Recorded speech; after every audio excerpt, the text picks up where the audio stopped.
Okay, it is 7 o'clock. I'm going to call the meeting to order. Let's begin with the pledge.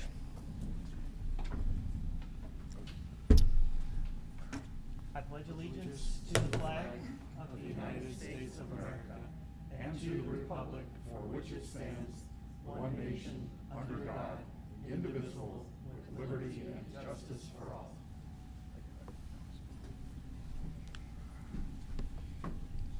Robin, could you call the roll? Here. Buddy Carter. Here. Richard Gardner. Here. Cindy Giordano. Here. Justin Collier. Here. Matthew Seeds. Renee Tillman. We do have a quorum. Okay, we're going to take things a little out of order this evening, just so everybody knows. We have a board member that needs to leave, and once we lose him, we lose a quorum. So we're going to go ahead and move the public comment down the agenda a bit and go ahead and jump into our formal agenda. And this evening, we're going to begin with the motion and vote that. Okay. So I will seek a motion to move. I move the order of business be altered and the action items be brought forward. Second. Okay, we have a motion and a second. All in favor? Aye. Any opposed? Okay. All right, so moving to the formal agenda, we're going to start with item 2508, the approval of audiovisual upgrade for the Commons at Spencer Road. Actually, before Julie will discuss the specifics, but I do want to, since we have some new trustees here, this is a good opportunity to go over just very briefly purchasing policies for the district. Really, our purchases are governed by two policies, G050 and G055, purchasing and purchasing of professional services.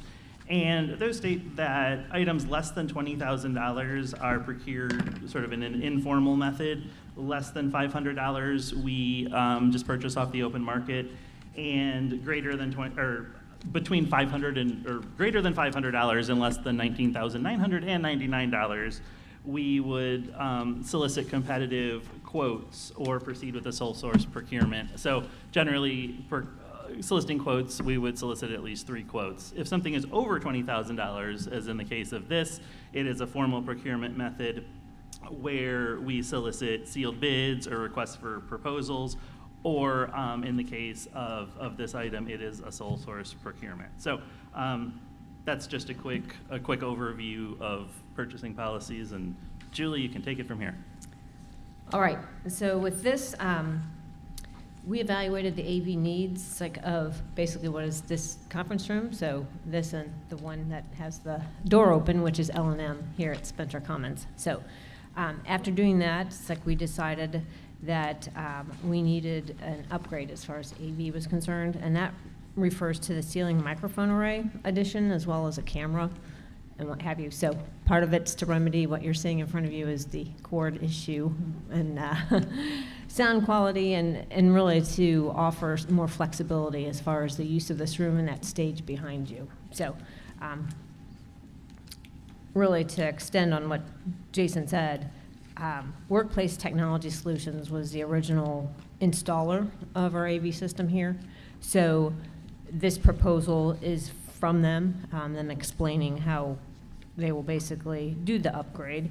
But as part of that memo, it says that the sole source procurement, it being in the best interest of the library, the purchase is considered a proprietary product necessary to expand, update, or upgrade existing services or equipment. So that is part of your purchasing policy.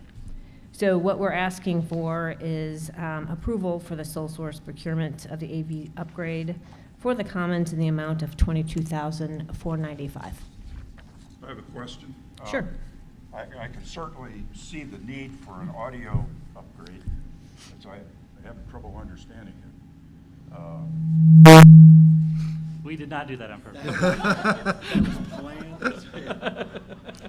Explain again why this is a sole source procurement.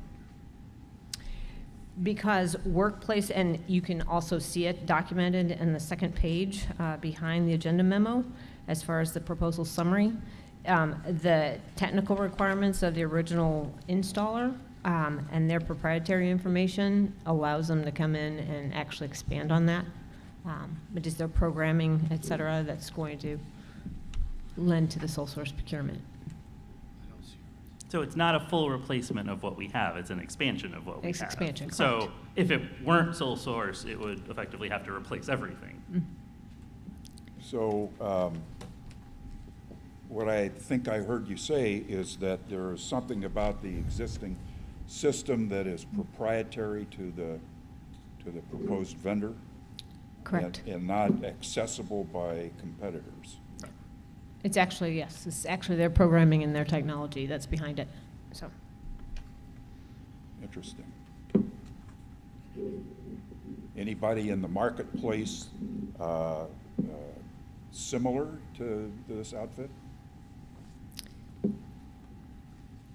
Yes, there are certainly vendors that provide similar products. All right, thank you. Sure. Any other questions?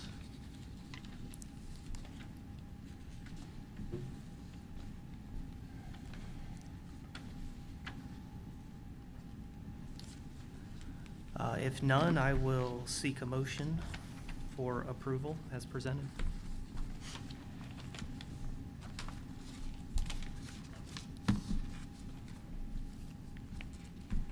I will move that the Board of Trustees approve the sole source procurement of the audiovisual upgrade for the Commons at Spencer Road in the amount of $22,495. Is there a second?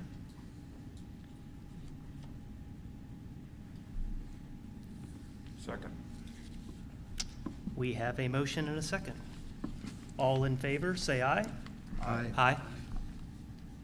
Any opposed? Motion passes. Thank you.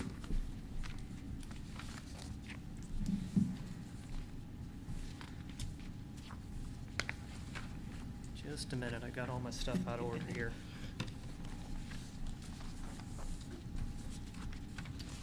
There we go. Next up, we will take agenda item 2512, adoption of policy G009, Code of Ethics, Public Disclosure. So this is a policy that is already in place, but it is adopted, or I guess readopted every year.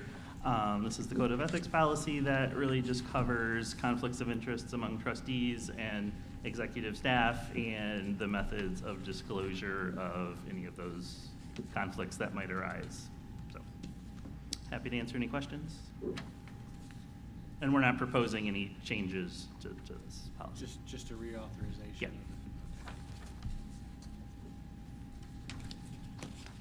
Any questions? We had discussed some changes to this at some meetings ago, did we not? I can't recall. The public disclosure part of it? I don't believe so. Oh, maybe What not, were those that was concerns? for the social media stuff. Yes, Yeah. yeah, Right, this, okay, yeah. this is different, okay. Yeah. My apologies. This is like when we have to file our disclosure with the Missouri Ethics Commission, Right. which I already have to do anyways. As a reminder, can you guys talk into the microphone? Oh, yeah. People on the live stream can't hear. Any additional questions? If not, I will seek a motion for the adoption of item 25-12. I move that the Board of Trustees adopt policy G009, Code of Ethics, Public Disclosure. Is there a second? I'll second. We have a motion and a second. All in favor? Aye. Aye. Aye. Any opposed? Motion passes.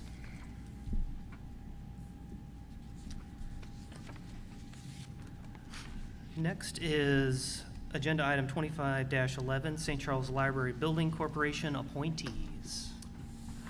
Okay, so as I explained in the memo, the building corporation is a separate legal entity that has been in place for many years to help facilitate the building of a number of the library branches across the district. Generally, in a nutshell, the building corporation secures debt in order to build the buildings and then rents those buildings to the library for the amount of their debt payment. And then when that debt is satisfied, the ownership transferred to the library. We have not used this since, I believe, the building of this building that we are in. And it's not something that we could necessarily do in the future because you have to have the revenue to pay the rent payment, which at the time, and certainly in the early 90s we did, but we no longer would have that. But we have kept the organization active. As you know,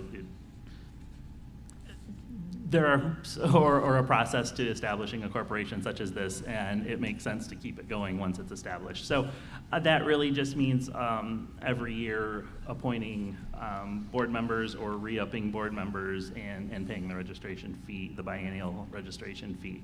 So one thing that did emerge in the bylaws, though, is that, and this has not happened in many, many years, that the Board of Trustees actually does need to approve the board of the building corporation annually, and also 2 members of the building corporation board need to be library trustees, which they were at one point, and those folks are still on the corporation board, but they are no longer library trustees. So what we would need, or what we're requesting, would be the appointment of the slate of candidates that you see here: Mary Reese, Larry Schroth, and Lori Stump as directors of the St. Charles Library Building Corporation, and then in addition to 2 library trustees.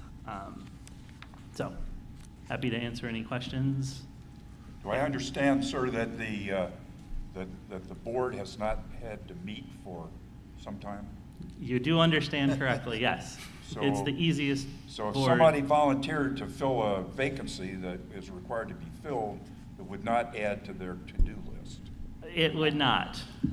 It would not. And in fact, if you look, their bylaws do say that there's no requirement that a meeting happen unless they're actively being utilized. So, on the paper, so obviously, which ones are not on the board now? I mean, Dr. Cook, right? None of them are on the. I mean, none of them at all are. No, Mary Reese was on the library board when I started here, so she's the last mean- one that I know of. No, on the building corporation. Oh, the building corporation board right now. Well, actually, if Robin has reached out. The last filing that we did 2 years ago included Mary Reese, Dr. Gary Cook, Larry Schroff, Rose Mack, and Laurie Stump. Dr. Cook passed away last year, so Yeah. he does need to be replaced, and I couldn't get a hold of Rose Mack. But 2 members need to be, according to the bylaws, active trustees. So I did talk to Mary, Larry, and Laurie, and they all are willing to continue. So that would leave the 2 trustee slots open. Okay. Okay. Well, I heard a volunteer, so I guess we need another. I'll do it. I'll volunteer. Go Look, ahead. look at all the volunteers. Okay, well then.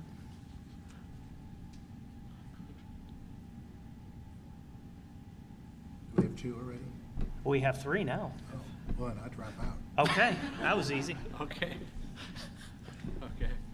Are there any other questions about the Do we have a party, right? party? Sure. No meeting, just a party Yeah. this year, okay. So if there are no other questions, I will entertain a motion to approve agenda item 2511 with the trustee appointments as David Zucker and Buddy Harden. Can I make a motion for myself? I make a motion I to don't have a problem. approve as the St. Charles Library Building Corporation appointments: Mary Reese, Larry Schroth, Laurie Stump, Buddy Harden, and David Zucker. Second.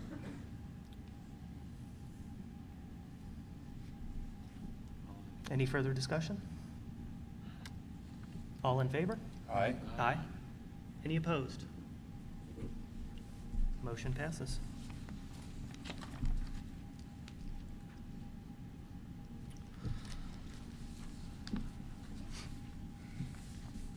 The next item on the agenda, I think we'll take 2510, which is the election of interim officers. So I guess I can let, I can make a, you want to speak a little bit on Sure. how that works, and then we can Yeah. kind of discuss So what I think the ideas according are to here. the board's bylaws, when there's a vacancy in any of the officer positions, you would elect an officer, or you would elect a trustee to serve that office for the remainder of the term until the next regular election. So right now, the office of president and treasurer are vacant. So by the letter of the bylaws, you would, at your next regular meeting, which is this one, elect a president and treasurer to serve until the next regular election. It just so happens that the next regular election is next month. So legal counsel has said it's perfectly fine to just opt to not do that. You would just need to make a motion to say you will continue with having the 2 vacancies until the regular election next month. I'm gonna make a motion, since the, I'm gonna use your wording here too. Since the next regular election of officers occurs next month, I make a motion to defer filling no positions until then. Second. Okay, I'll do it again to the microphone, sorry, you're right. The engagement person told me that. Since the next regular election of officers occurs next month, I make a motion to defer filling those positions until then, until that meeting in September. September. Second. We had a again. second? Okay. Any further discussion? All in favor? Aye. Aye. Any opposed? That passes.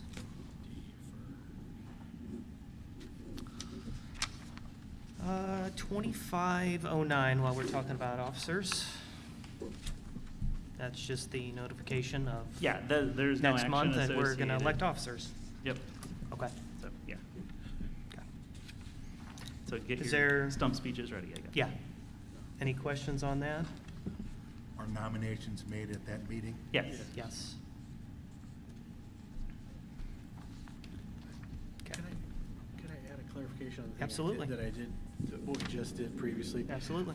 One of the reasons why I proposed to do the deferring is because of the fact that we still have 2 vacancies on the board, and they theoretically could be filled before that meeting, and I want to give the opportunity to the mayor to fill those positions, so we would have up to 3. There's 2 for sure, up to 3, whatever. Just any vacancies, just give him one opportunity to make those appointments before we, and if he doesn't, then we'll move ahead, but I think we should, that's the reason why in case anyone's wondering why I was trying to defer, that's the reason. Plus, you wouldn't really have anything to do for a month, except next month, run the gavel maybe. Right. So I just wanted to clarify it. Thank you, buddy. We do have one more item on the consent agenda that we need to vote on, so I'd like to move to the consent agenda and take the consent agenda for the draft minutes for the July 12th work session, July 16th work session, and the minutes from the July 16th regular and closed session. So if anyone would like to add or remove from the consent agenda at this point? If not, I will take a motion for approval of the consent agenda. So I move for approval of the consent agenda. Do I have a second? I'll second it. Any discussion on the consent agenda? The minutes are well taken. Let's put it that way. All right, all in favor? Aye. Any opposed? Okay. Okay. Hey, Justin? Yes, sir. I mean, the resolutions do need to be voted on as well, so, for Stacy and Josiah. Oh, good call.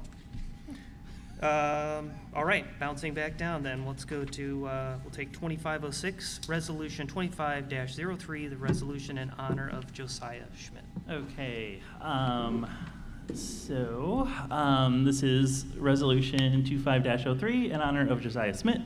Whereas Josiah Schmidt has distinguished himself through service to the St. Charles City County Library District as an appointee from the City of St. Charles to the Library Board of Trustees from December 2021 to July 2024. And whereas Josiah Schmidt, during his tenure as a trustee, held the office of treasurer of the board from September 2023 to July 2024. And whereas Josiah Schmidt participated in and contributed to the review and approval of the library's Destination 2027 strategic plan, purchase of Highway K property, launch of the library's bookmobile in 2022, establishment of a temporary Mid-Rivers Mall location in 2024, and renovations at the Spencer Road and Middendorf-Cordell branches in 2024. And whereas Josiah Schmidt served as an advocate for the library district and was committed to the advancement of the library district and the services provided to its customers, and whereas Josiah Schmidt's thoughtful approach to major decisions impacting library service helped to ensure wise action on the part of the library board, now therefore be it resolved, the Board of Trustees of the St. Charles City County Library District hereby recognizes and conveys its gratitude to Josiah Schmidt for his exemplary service as a member of the Library Board of Trustees, for his dedicated service to the St. Charles City County Library District, and all the taxpayers of St. Charles County, and wishes him the best in future endeavors. Thank you. I will entertain a motion for the approval of Resolution 25-03 in honor of Josiah Schmidt. So moved. Second. Any further discussion? All in favor? Aye. Any opposed? That resolution passes. Agenda item 25-07, Resolution 25-04, resolution in honor of Stacia Alvarez. All right, Resolution 25-04 in honor of Stacia Alvarez. Whereas Stacia Alvarez has distinguished herself through service to the St. Charles City County Library District as an appointee from St. Charles County to the Library Board of Trustees from September 2018 to July 2024. And whereas Stacia Alvarez, during her tenure as trustee, held the office of Secretary of the Board from September 2019 to August 2020, the office of Treasurer from September 2020 to August 2021, the office of Vice President from September 2021 to August 2022, and the office of President from August 2022 to July 2024. And whereas Stacia Alvarez participated in and contributed to review and approval of the library's 2019 to 2023 strategic plan and Destination 2027 strategic plan, purchase of the Cliffview and Highway K properties, launch of the library's bookmobile in 2022, establishment of a temporary Mid-Rivers Mall location in 2024, and renovations at the Cliffview branch in 2020 and the Spencer Road and Middendorf-Cordell branches in 2024. And whereas Stacia Alvarez served as an advocate for the library district and was committed to the advancement of the library district and the services provided to its customers, and whereas Stacia Alvarez's thoughtful approach to major decisions impacting library service helped to ensure wise action on the part of the library board, now therefore be it resolved, the Board of Trustees of the St. Charles City County Library District hereby recognizes and conveys its gratitude to Stacia Alvarez for her exemplary service as a member of the Library Board of Trustees, for her dedicated service to the St. Charles City County Library District and all the taxpayers of St. Charles County, and wishes her the best in future endeavors. Thank you. I will entertain a motion for the approval of 25-07, Resolution 25-04, resolution in honor of Stacia Alvarez. So moved. Is there a second? Second. All those in favor? Aye. Aye. Any opposed? Motion passes.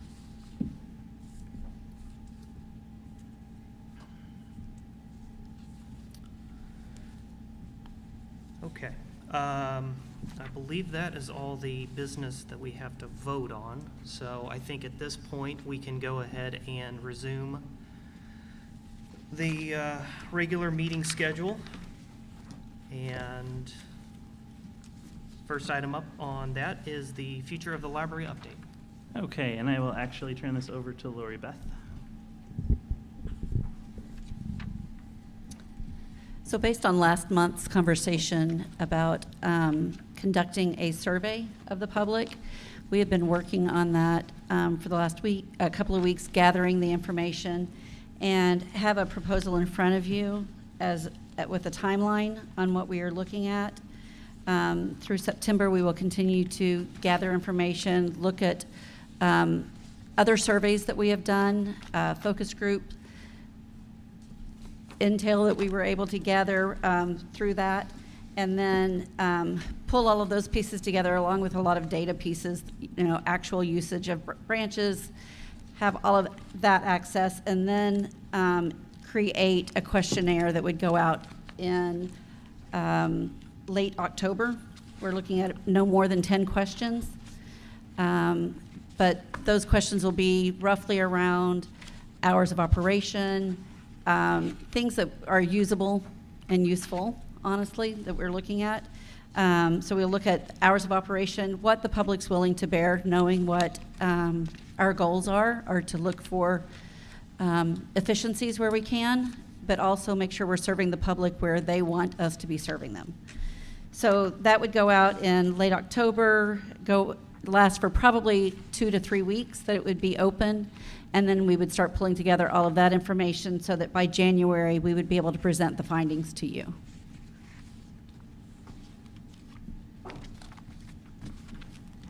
Any questions? And is everybody still on board with us moving forward with this plan?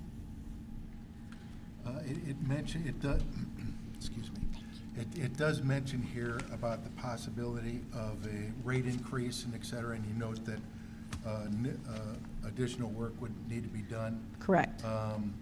Is that something that needs input from the board? Is that something that C-suite would have already? I think that once the information comes back and we find that if there is the potential for a favorable outcome of support of an increase, that then we would tell you guys that and then make that decision at that point, right? Yeah, and actually that's a good segue into sort of something else that I think we need to talk about. And I would have talked, I kind of would, to Buddy's point, would like to wait until we have a full board or everyone who's on the board present at least. But I do think that, we don't have an active committee structure on this board. There's a finance and audit committee that really meets to address the audit annually. But I think one of the things that we are lacking as an organization is an active and involved finance committee of the board. And I think that is something, so questions like that, I think there needs to be a board presence weighing in on these decisions. And I think to this point, they haven't been. Not because of anyone's fault, but it's just that's not the way the structure has been. And I mean, I've worked in libraries where there's many committees and we've got multiple meetings a month. I think that's extreme on one side, but at the same time, it's also, I don't know that we can, especially where we are right now in the work that needs to be done, that can't really happen just sort of in a formal monthly board meeting. So I have been gathering things in terms of what other libraries do in the charges of their finance committees, but I mean, those are the exact things that they would look at, are what is the appetite for a tax increase? What is, is it something that we even want to address? What is the approach to how we fund major capital things? Those are all things that have really fallen to staff to this point, and ultimately, those are the big picture financial decisions that are really the purview of the board, and we execute them at the board's pleasure. So I think when we're looking at the future of the library, I think that is a critical piece we're missing, and it's something that I think in short order, once we have officers in place and everything, we need to invigorate that finance and audit committee to do more than just review the annual audit. Okay. I agree with that. Okay. Any other questions or discussion on the future of the library update?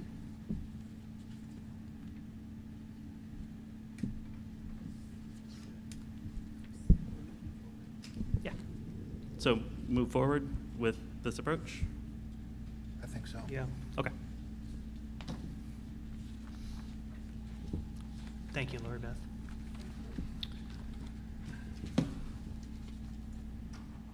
Richard? I have a scoop. Do Okay. I need, Nope. do you need me for anything? No, thank you.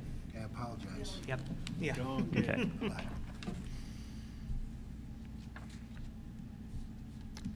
Okay, next up on the agenda is the public comments. We have about a half a dozen this evening. First up, we have Brian Rorda. And on deck, we have Arnie A.C. Dienoff. Do you just want to remind 3 minutes? Yeah. 3 minutes. Good evening. I'd like to join you in recognizing Ms. Alvarez and Mr. Schmidt for their service to this community. They both went above and beyond in their attempts to help the library in the recent months, and it's a shame that we've lost them at this time, it feels. I'd like to welcome the new members. I know you came in at quite the time. I hope you've been given a chance to catch up.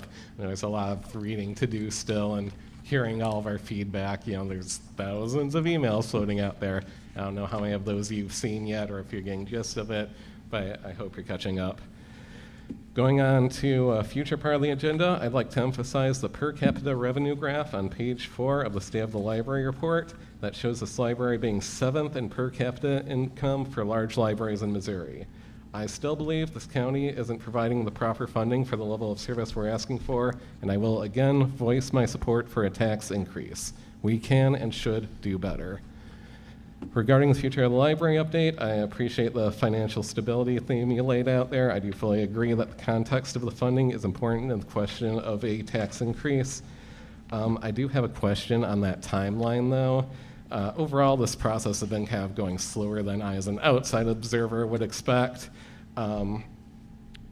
If the survey does come back and we do have support for a tax increase, does getting that result to the board in January give us enough time to get a proposal on the next municipal election? I think that's in April, so I don't know if there's going to be back and forth on deciding values, and I don't know the lead time to get that actually onto a ballot.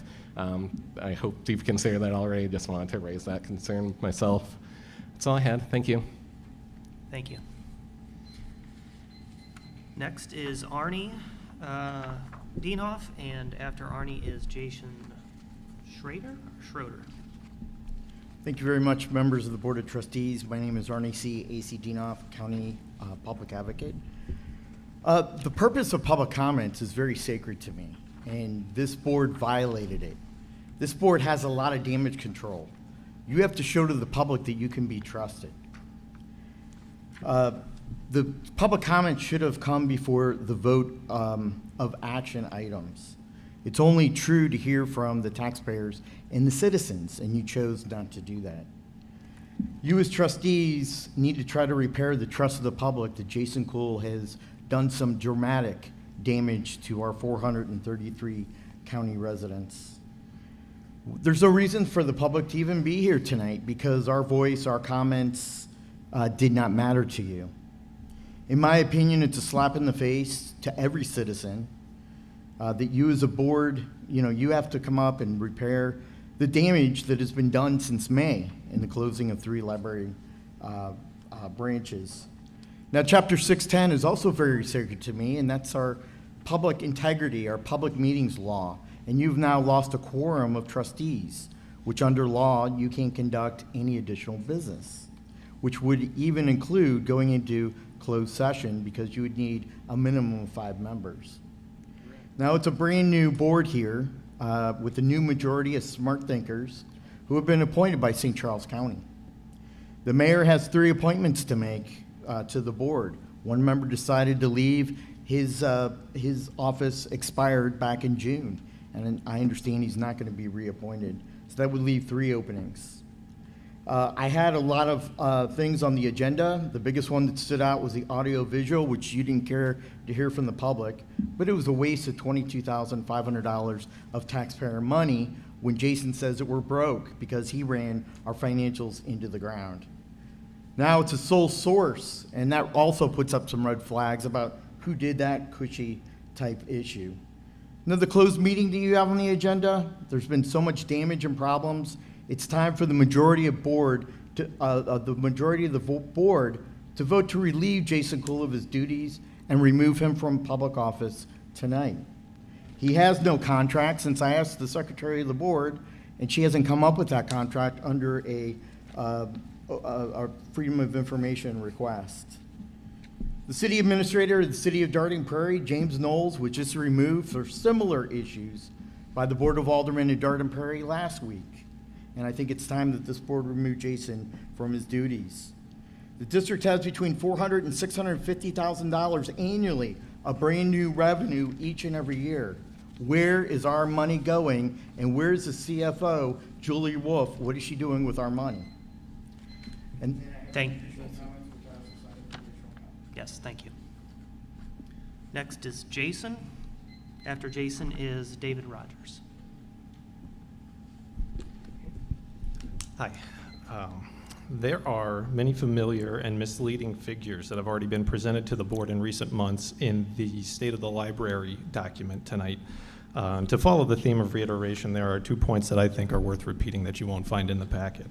Over the last 7 audited fiscal years, library revenues have increased 25.5%, while operating expenses have only increased 15.25%. While this span of time does not include the revenue loss during the Great Recession, it does cover the CEO's tenure with our district. The second thing worth repeating is that the library's revenues have increased every single one of the last 9 years. Yet the revenue figure provided for fiscal year 25 for you all to base your decision on the salary structure increase represents a loss of nearly $1 million compared to fiscal year 24. Not once in this century have we lost that much revenue in 1 year. Not even during the recession years have we lost as much revenue as this projection figure is suggesting we will lose in fiscal year 25. So please do not accept this projection as a realistic estimate of the revenues the library will receive this year. This is a pattern that has gone on for years, where our financial position is misrepresented at the beginning of the fiscal year, where you all are told there isn't enough money for operations, only for revenues to blow past projections at the end of the year, where the only option is for the excess funds to go into the reserves. That is how the library district has added $9 million to reserves in just the last 3 fiscal years, while knowingly underpaying their staff for the last 2. Please do not let this pattern continue for another year at the expense of our librarians who deserve an equitable wage. Thank you. Thank you. Next up is David Rogers, and after David is Arnie Acedinoff. Good evening. What I wanted to talk about tonight is something I noticed going through the agenda. I saw items about reaching out to the community and seeing what our needs were. And while that is important for this board to engage with, something you need to remember is the reason why you all became trustees or members of the executive. It was to make our library system more efficient, more comfortable, more accessible to our community. And yes, that's a part of the human resources, but you're forgetting the human element of our library, because our staff, yes, they do need pay and benefits, but they also need to be brought into the conversations. These are the men and women who are in our libraries as their job all day, every day. They see and hear everything that goes on. They know the needs of the community best, and they know best what they need to make those needs met. And engaging them is your best way to find those improvements that are necessary. Now, I have the privilege of being a union worker, so I know what it's like to have a boss who at times does not listen. But I also have the ability of a system in place to make sure what I have to say is documented and carried forward and has to at least be reviewed, if not acted upon. So please make good on the commitment that was made in May and in June to engage with your workers. Yes, pay and benefits are always nice, but your working conditions, how you're moved, how your job assignments are set up, how your schedule is dictated, all of that and so much more makes your workplace more habitable. And when you do that, you get a more engaged workforce who's happier to show up, and they do a better job so that your customers, the constituents, have a better experience, and our library can continue to grow throughout our county. You have wonderful staff, And if you can't make the pay and benefits increase as fast as you'd like by projections, they can work with you on that, but only if you're engaging them in the other things they need to accommodate that. Because if you continue to freeze them out and not engage with them, as some people have said has been happening, you're gonna lose good staff. And then it won't matter how much you offer them in pay and benefits, because they won't be there anymore. And we'll have to pay even more to try and bring in new staff from the outside and start all over. You have the qualified people. They know us and we know them, and they know best what they need to do their job. Please engage with them actively so they can continue being good stewards of our community, because they make the library run most efficiently for all of us. Thank you. Thank you.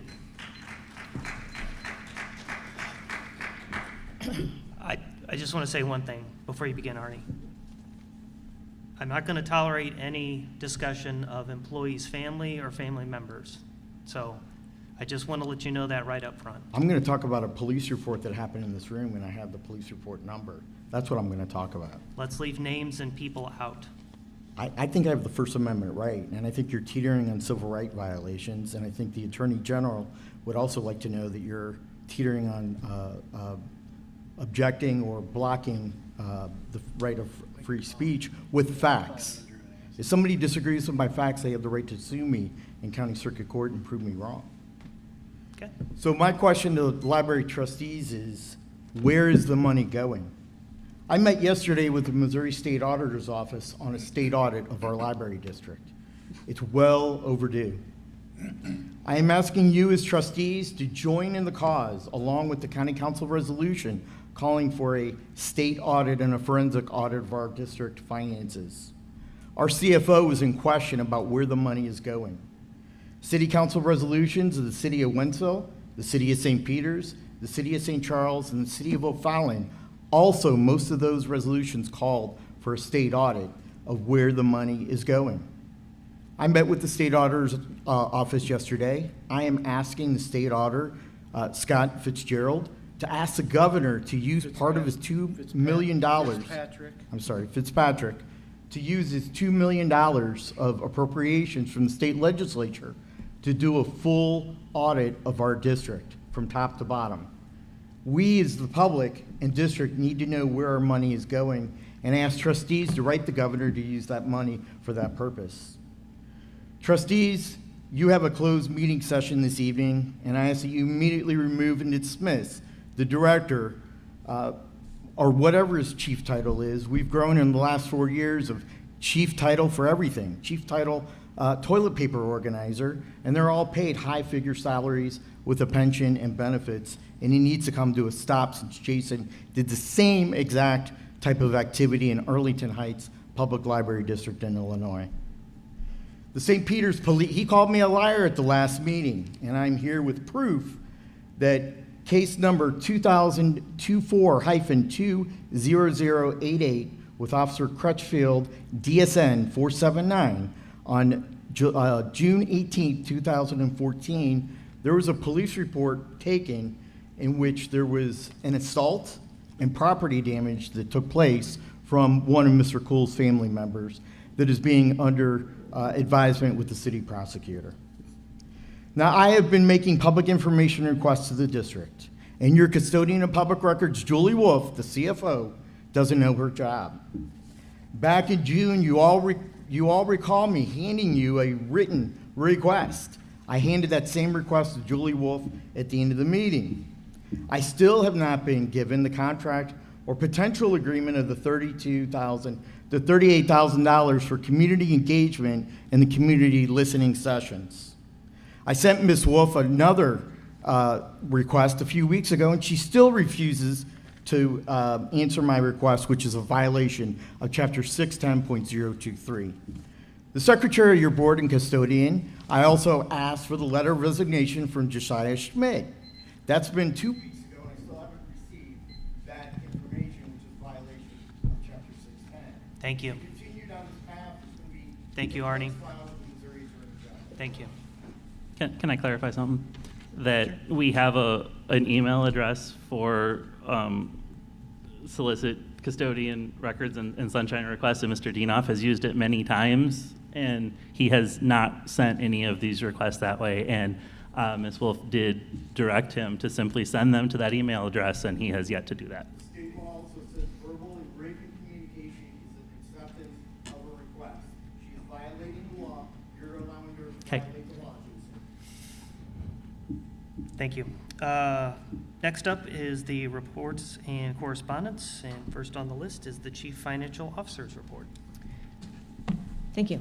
So yes, I am, as CFO, the custodian of records for this district. It's like I do not have the piece of paper that Mr. Dienoff gave to me. He directed his request to Ms. Lunato, who is not the custodian of records. He was asked to send it per the process that we had established, because I wasn't, he included questions, et cetera, in that in that request that was not sent to me or the custodian of records. So I just want to conclude that I have always provided the information that has been requested as custodian of records. And Yeah, you'll also recall that the Attorney General's office a month ago sent us a letter of commendation for the record keeping and responsiveness of the custodian of records. Yes. I would also say that Josiah Schmidt was appointed by the city of St. Charles, and therefore his resignation letter would reside with them, and that's who that request would need to be directed to. He doesn't resign to the library, he resigns from his appointing authority. As far as the reports that are included, I have the second revision to June included in your packet. That's just an update for additional revenues and expenses that we saw in July. I will have one more revision that will actually be the version of the financial statements that go to audit, which is in October. The second packet is basically our July financials. It's normally a slow month until we get going in August, basically because I have to accrue back expenses, et cetera, into June. So that's why you see minimal activity. What I will mention is that as far as the tax rate, that is set at the September meeting by the Board of Trustees. We should be receiving the final property values for real and personal property in August or by the end of August so that I can prepare that information. So, if you have questions, I have questions. certainly. I read with interest the letter from the city of O'Fallon, and I want to see if I can drill down a little bit. As part of their development incentives, they granted some tax exemptions, but they referred to payments in lieu of taxes, pilots. Has the district received payments from the city of O'Fallon or from their developers in the form of pilots? We have. Yeah, how much? That I don't know. I'd have to look at the records as far as that. I'd like you to provide an answer to the board when you can. Sure. Any other municipalities in St. Charles County provided payments in lieu of taxes for their development projects? Yes, I have. I must say that I've slogged through the financial reports. I hope I get faster in future, but I couldn't see a reflection in the reports that I identified as payments, pilots. Is that reflected on a It's in revenue the line item somewhere? They're in the audit, right? The annual audit identifies the amount. So the amount that is abated, the tax abatement itself is included in the audit. That's what you're seeing a summary of. As far as the way that our taxes are collected, that's going through the county collector. So St. Charles County has all that detail. We get a summary piece of information related to that. I'm not clear on your answer. The data is maintained by St. Charles County. So that office provides us, they transfer the money that they've collected to us. So we see that the data is collected so we can document what is abated. During the year, we do have, yes, pilot payments that come through that we record, but it's not presented as such. It's like in our All right, so, again, pardon my stumbling through the inquiry here, but you get a lump sum payment from the county collector's office, which does not identify what portion are payments in lieu of taxes? So some of those are coming from the county collector. So when you refer to the city of O'Fallon, the city of Wentzville, et cetera, they also provide payments. So when you look at our financial statements in the revenue section, you're seeing tax revenue detailed. So you've got the current year, the prior year, which is the county collectors, then you're seeing a line for TIF surplus, institutional, and the M&M replacement taxes. Those are the categories other than the regular personal and real property taxes that were being received. All So right. I'm saying that they're in summary. We're not showing that by city. Can you? All right. We'd have to go back and manually, Because, I mean, add those because numbers, the yes. payments in lieu of We can. taxes come direct to us, right? They don't go through the collector's office. that's correct, they come by So- check, yes. And it's like maybe 5 checks, 6 checks? I mean, if they send one check a year from 5 different entities? I mean, Yeah, we have multiple checks, I mean, we can pull that information, it's Okay, just, that's what I say. That would be Certainly. helpful, I think, Mhm. to know how much, because it's easy to blame TIFs and stuff like that on, we're losing all this money. It'd be interesting to see how much abatement is, and then how much we're getting back of that. Right. Because I know this was a big thing, remember years ago in Wentzville, where Mhm. the GM plant got they thought they were being real cute, and completely cleaned out the entire factory of machinery. So it was an empty building, and then called the assessor to come in on January 1st. And then they were gonna retool like a week later, so they would have no tax payments, probably, 20 years ago, maybe 25 years ago. The assessor said he walked out there, and there was nothing in this one building. And they were trying to, and then the casino was gonna try it one year, and so they wouldn't have to pay personal property tax on the machinery. And then there was an uproar, so then they made a payment in lieu of taxes, because the school district was gonna get right, so, hammered. So as that's- far as, we see this repeatedly, so you're talking about different, economic development initiatives that you've seen. So this board receives all that information, and we include it in our board packet. So you're seeing what regular taxation would be, and then what a payment would be in lieu of taxes, and then you're seeing the difference, and that would be what's abated. So you are seeing that for each of the initiatives being referenced, even the one that is addressed in that letter. We have that on record.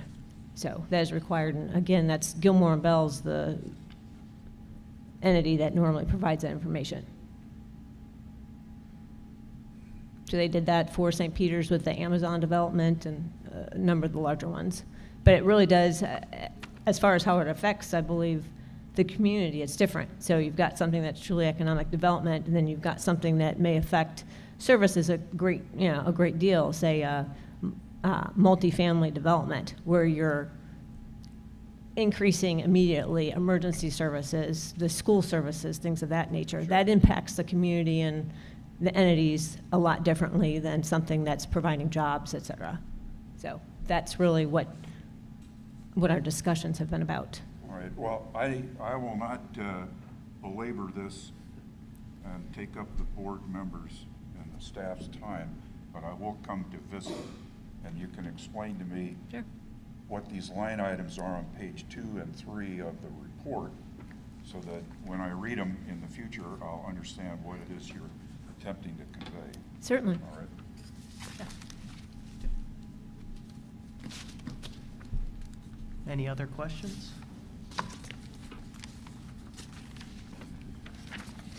Thank you, Julie. Next up is the Chief Communication and Engagement Officer's report. I just have a few things to point out, let you guys read most of it, but one of a recent success that we looked at is our social media engagement. And over FY23, we've had a 51% increase with 5,700 new followers across all platforms.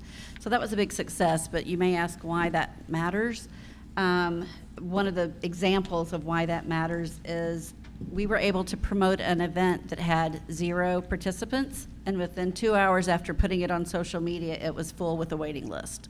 So that's why it's important for us to continue to grow that. And in this last year, they've done a great job, marketing team's done a great job of really working to increase that engagement.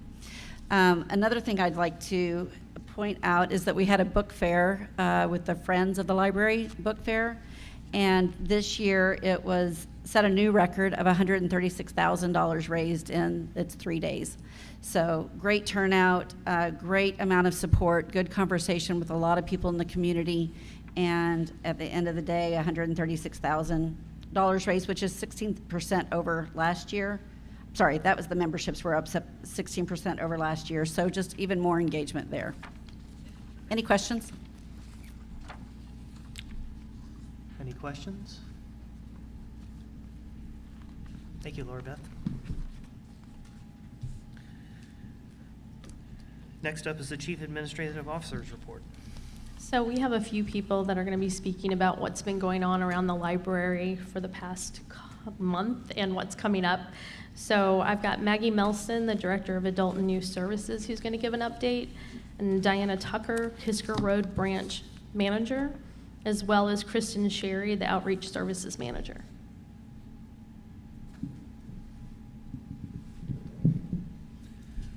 Good evening. Let's try that again. Good evening. I am Diana Tucker. I'm the branch manager of Kisker Road Library. I am here tonight to talk to you all about a program we have happening at the library called Uncovering History Gravestone Cleaning. So I had first heard about the program when I went to the Missouri Library Association conference in October of 2023. Christian County Library has been doing this program for quite a while now, and it was successful. So they were sharing with us how the program works, what it actually is, their tips and tricks, and most importantly, their list of stuff. And when I came back from the conference, I was talking with my team about it, and one of my staff members, Abby Newsom, was very excited about the program. So I talked with her and gave her the green light to see what she could do to make it happen. So one of the first things she did was reach out to some of the local cemeteries, because Christian County staff really emphasized the fact that we needed permission to do what we wanted to do in the cemeteries. Otherwise, we could be charged several $1,000s in fines and possibly jail time for vandalism and trespassing. So we wanted to avoid all that to start with.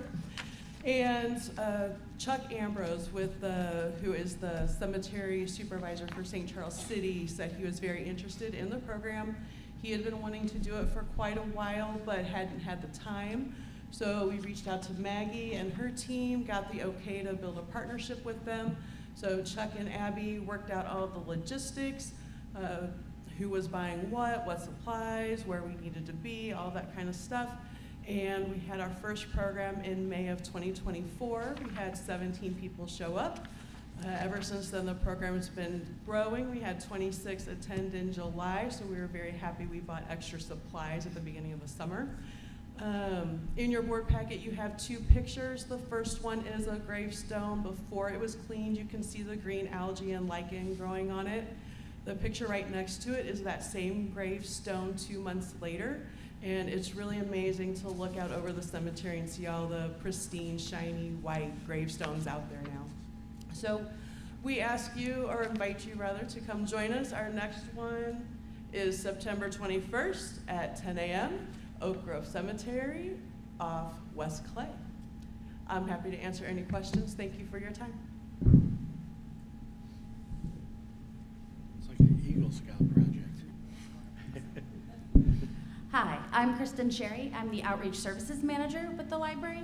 And I wanted to talk a little bit about an event, two events actually, that we did with the Boys and Girls Club, the Boys and Girls Club of O'Fallon and the Boys and Girls Club of St. Charles.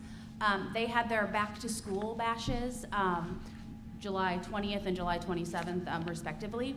And it was a 10 a.m. to 12 p.m. window. And they had anybody in the community could come out. And during those events, so during the O'Fallon one, we had 364 people and kids and families that we talked to, and we had 24 library card signups, which is really good. That's like 6.5% of our people that we talked to. So that was cool. I was excited about that, especially only being in 2 hours. That's a lot of people in 2 hours.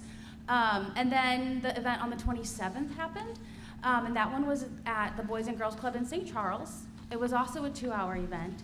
And we talked with 793 people, and we had 70 library cards. That's a 70, not 17, 70, which I thought my staff said 17. I was like, oh, cool, that's good. And they're like, no, 70. I was like, oh, that's fantastic. So that's just under 10% of the people that we talked to that came through there, which is fantastic. It was families getting library cards and signing up and finding out lots of information about our programs and all the different things that we offer for people that can come to the library. Whenever we do these events, we have our flyers and handouts and everything, and we, assuming that the table has enough space, we usually have a small display of like things that they might not necessarily know that we have. And so with those events, we had some STEM kits and some of our other library stuff that families could use. So we were very excited about that. Thank you.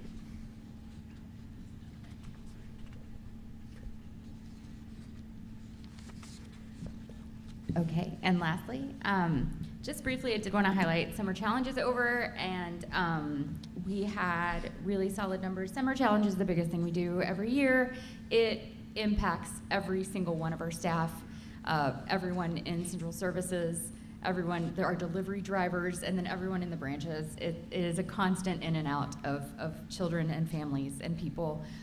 So just a shout out to the staff in the branches especially, who were just at a constant 10 all summer. But moving on, we are about to start our One Read, so that's what I'm really supposed to talk about.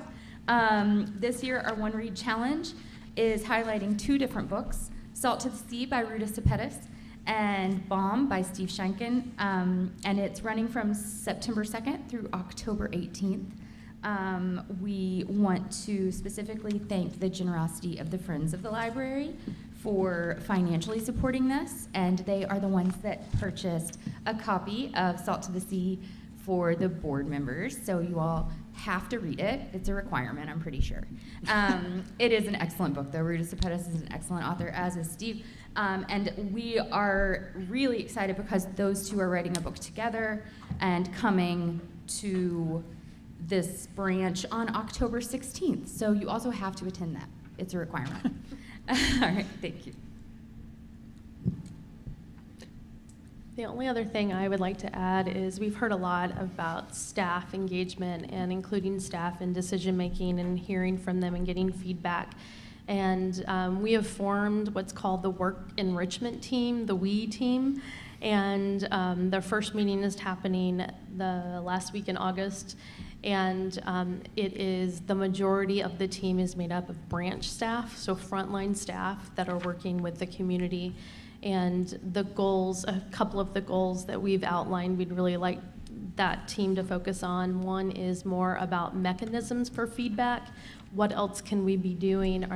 Give us ideas around many different ways to gather feedback from staff and have interactive dialogue and have innovation sessions, so we're working on that. The other piece is around staff recognition, and we've been doing the current program for at least 3 years, I believe, and so we're looking at a better way to really celebrate and recognize staff.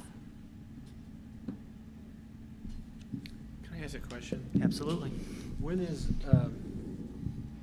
I saw in the author events, upcoming ones, the one that says Bob Cyphers. Do you know when the date is for that? I like serial killer stuff, sorry, I just make a. I think that's next Monday. I looked at it, buddy. Huh? I think it's next Monday, isn't it? 'Cause I was Monday. interested in it. What time of day is that? I think it's 7. I think I'll be in I Jeff didn't sign City. up for it I think I'll be in Jeff City talking maybe to a real serial killer. That's part of my other job, unfortunately. Monday at 7 p.m. at what library? This one, okay.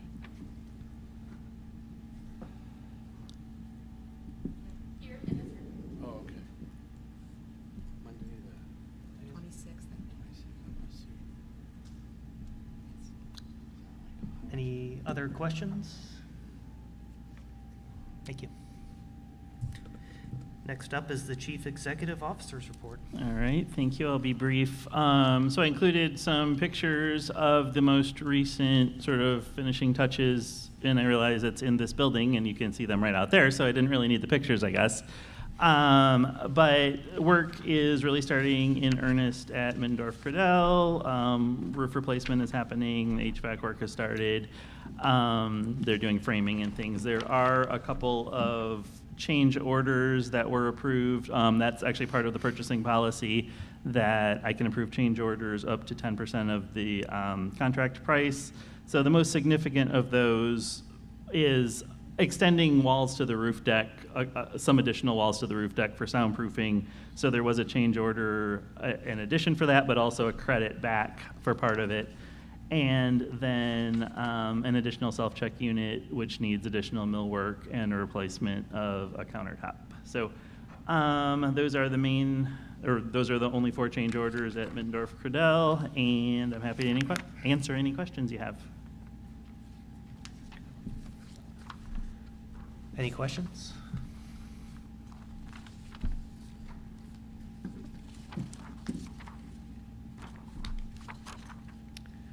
Thank you. Up next is the statistical report. Sure, and since we have some new trustees, I'll just sort of go over a little bit what this report and what it represents. One of the things that we've tried to get a handle on for a number of years is sort of use of the library, just period. We all know that there's a lot of different uses of the library. People could come and study, people check out books, people come to programs and author visits about serial killers. So we can look at each of those things individually, and we do, but you don't necessarily always get a picture of, okay, well, what does that mean? Are more people using the library now than they were last month, or are fewer people using the library for all of the things? So what you see in the 2 bar charts is actually all of those things added together. So sort of an aggregate picture of, is the library being used more, or is the library being used less? And it incorporates gate count, so attendance, people through the door, circulation, items, which is items checks out. The authentications are database usage and things like that. Technology would be use of computers and Wi-Fi here.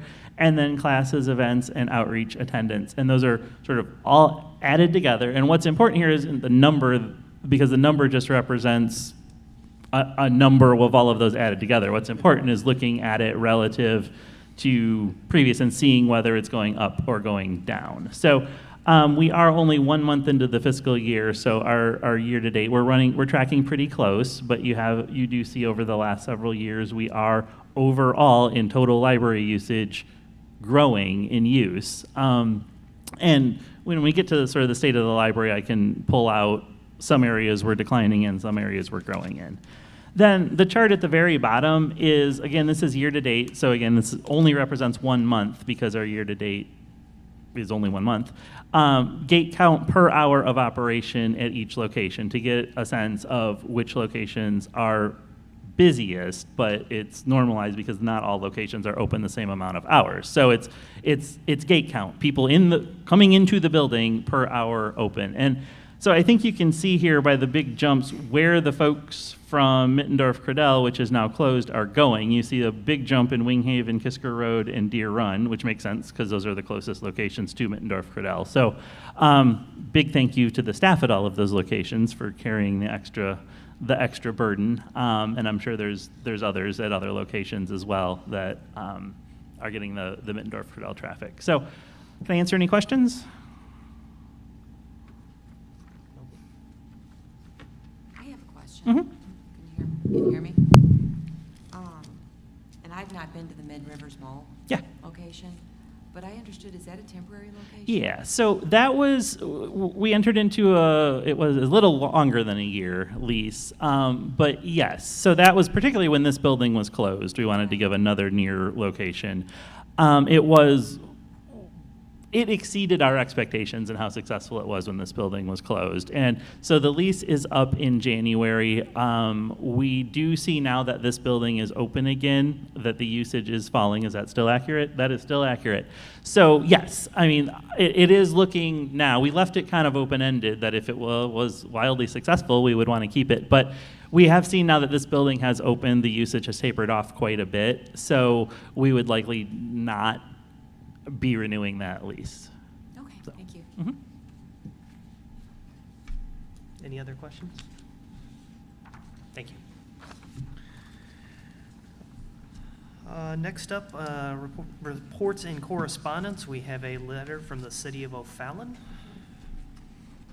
Anything you wanted to No, say? I mean, I think we all know that, I mean, this district actually has a board policy in place that we oppose all Chapter 100 and tax abatements, and that we issue a letter, and we hear from public comment a lot here that we should be doing more, in fact, to oppose these things. So I think this is O'Fallon's sort of response to that. And I do think it's fair in that the particular quote, I did say, I mean, I think I said it was part of a long interview. There's no benefit. And as they point out, well, no, I mean, if something gets developed that wouldn't otherwise be developed, even if it's not 100% payment, there is a benefit. And I do acknowledge that. But, I mean, you also can't say whether that abatement was necessary for that development to happen and it would have remained vacant the whole time. So the point is, it is the library's position unless the board changes the policy to oppose all such abatements. So. You mean you were misquoted by a member of the press? You know, honestly, well, I hope I was misquoted because it's sort of a garbled statement, and I don't know if I said it or, but I don't know that I was necessarily misquoted, but. Out of context. There, That's yeah. the other Yeah. You can cover a lot with that one. What I said was a little bit more final than it didn't allow for other possibilities. Are there any questions from the trustees on the letter from the city of O'Fallon? No. Okay, moving on.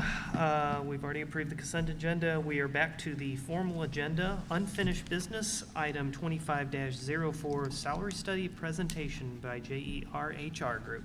Okay, and I know Michelle is itching to talk, and I know you're all tired of hearing me, but if I could just introduce us for 1 second. So we do have Michelle Burns here from JER HR Group, and I know most of the board has turned over since the study was initially done. So we invited Michelle back to go through the methodology and the findings of the study. It has been updated for this year. So it's not an old study at this point. It has been updated. A couple of things that I did point out in the memo, though, that, you know, really the two bullet points are that, you know, she's working from a starting point at the end of fiscal 24. We did, if you recall, when the budget was passed, there's a 7% salary increase incorporated into the budget with the caveat that those have not actually happened. We haven't given those increases, but they have been included in the budget. So the numbers that are presented here in terms of the cost of implementing it, that is the true actual cost, but the impact on the fiscal 25 budget is less than that because we've essentially included 7% of it already. Does that make sense? No, but go ahead. We included a 7% increase. Okay, that hasn't been given, but it is still in the numbers. And then this study affects or addresses only salary, not salary and benefits and all the other associated payroll costs. So we apply additional percentage to that salary to get at an estimate of what that would be, and so we add 29% for full-time staff and 7.65% for part-time staff. And so I include the total numbers here, and that would bring, if we use the fiscal 25 numbers, our personnel costs, our salary and benefit numbers that are in the budget would go up from about 14.3 million or 62.8% of our budget to 16.1 million or about 65.6% of our budget. Which would reduce the surplus from the budgeted surplus from just over 2 million to 224,000. So I know we talked about projections forward, and it did come up in comment as well. On attachment 1, that shows the base of the approved annual revenue as part of the fiscal 25 budget. I know there's sort of been some references made to that's not, but this is the approved amount of revenue in the budget based upon the tax projections that you all approved as part of the budget. So it is what we have to go off of for our budgeted revenue. And so it shows what would happen to revenue if we had both revenue and then expenditures if we fully implemented the salary structure. And if there was a 1% increase in expenditures, a 2%, a 3%, a 4%, et cetera, and then the same for revenue. And then on attachment 2, you see what the impact on the operating surplus or deficit would be. As I said, in the fiscal 25 budget that is projected right now, and again, this is the board-approved budget, at $273,776. If we apply full implementation, that would be reduced to $224,161. At any time, or projecting forward, even by 1%, if expenditures exceed revenues, we would be in a deficit situation for the next year. Some of them are relatively small, though, 15,000, 17,000, 19,000. I mean, those are things that we could adjust.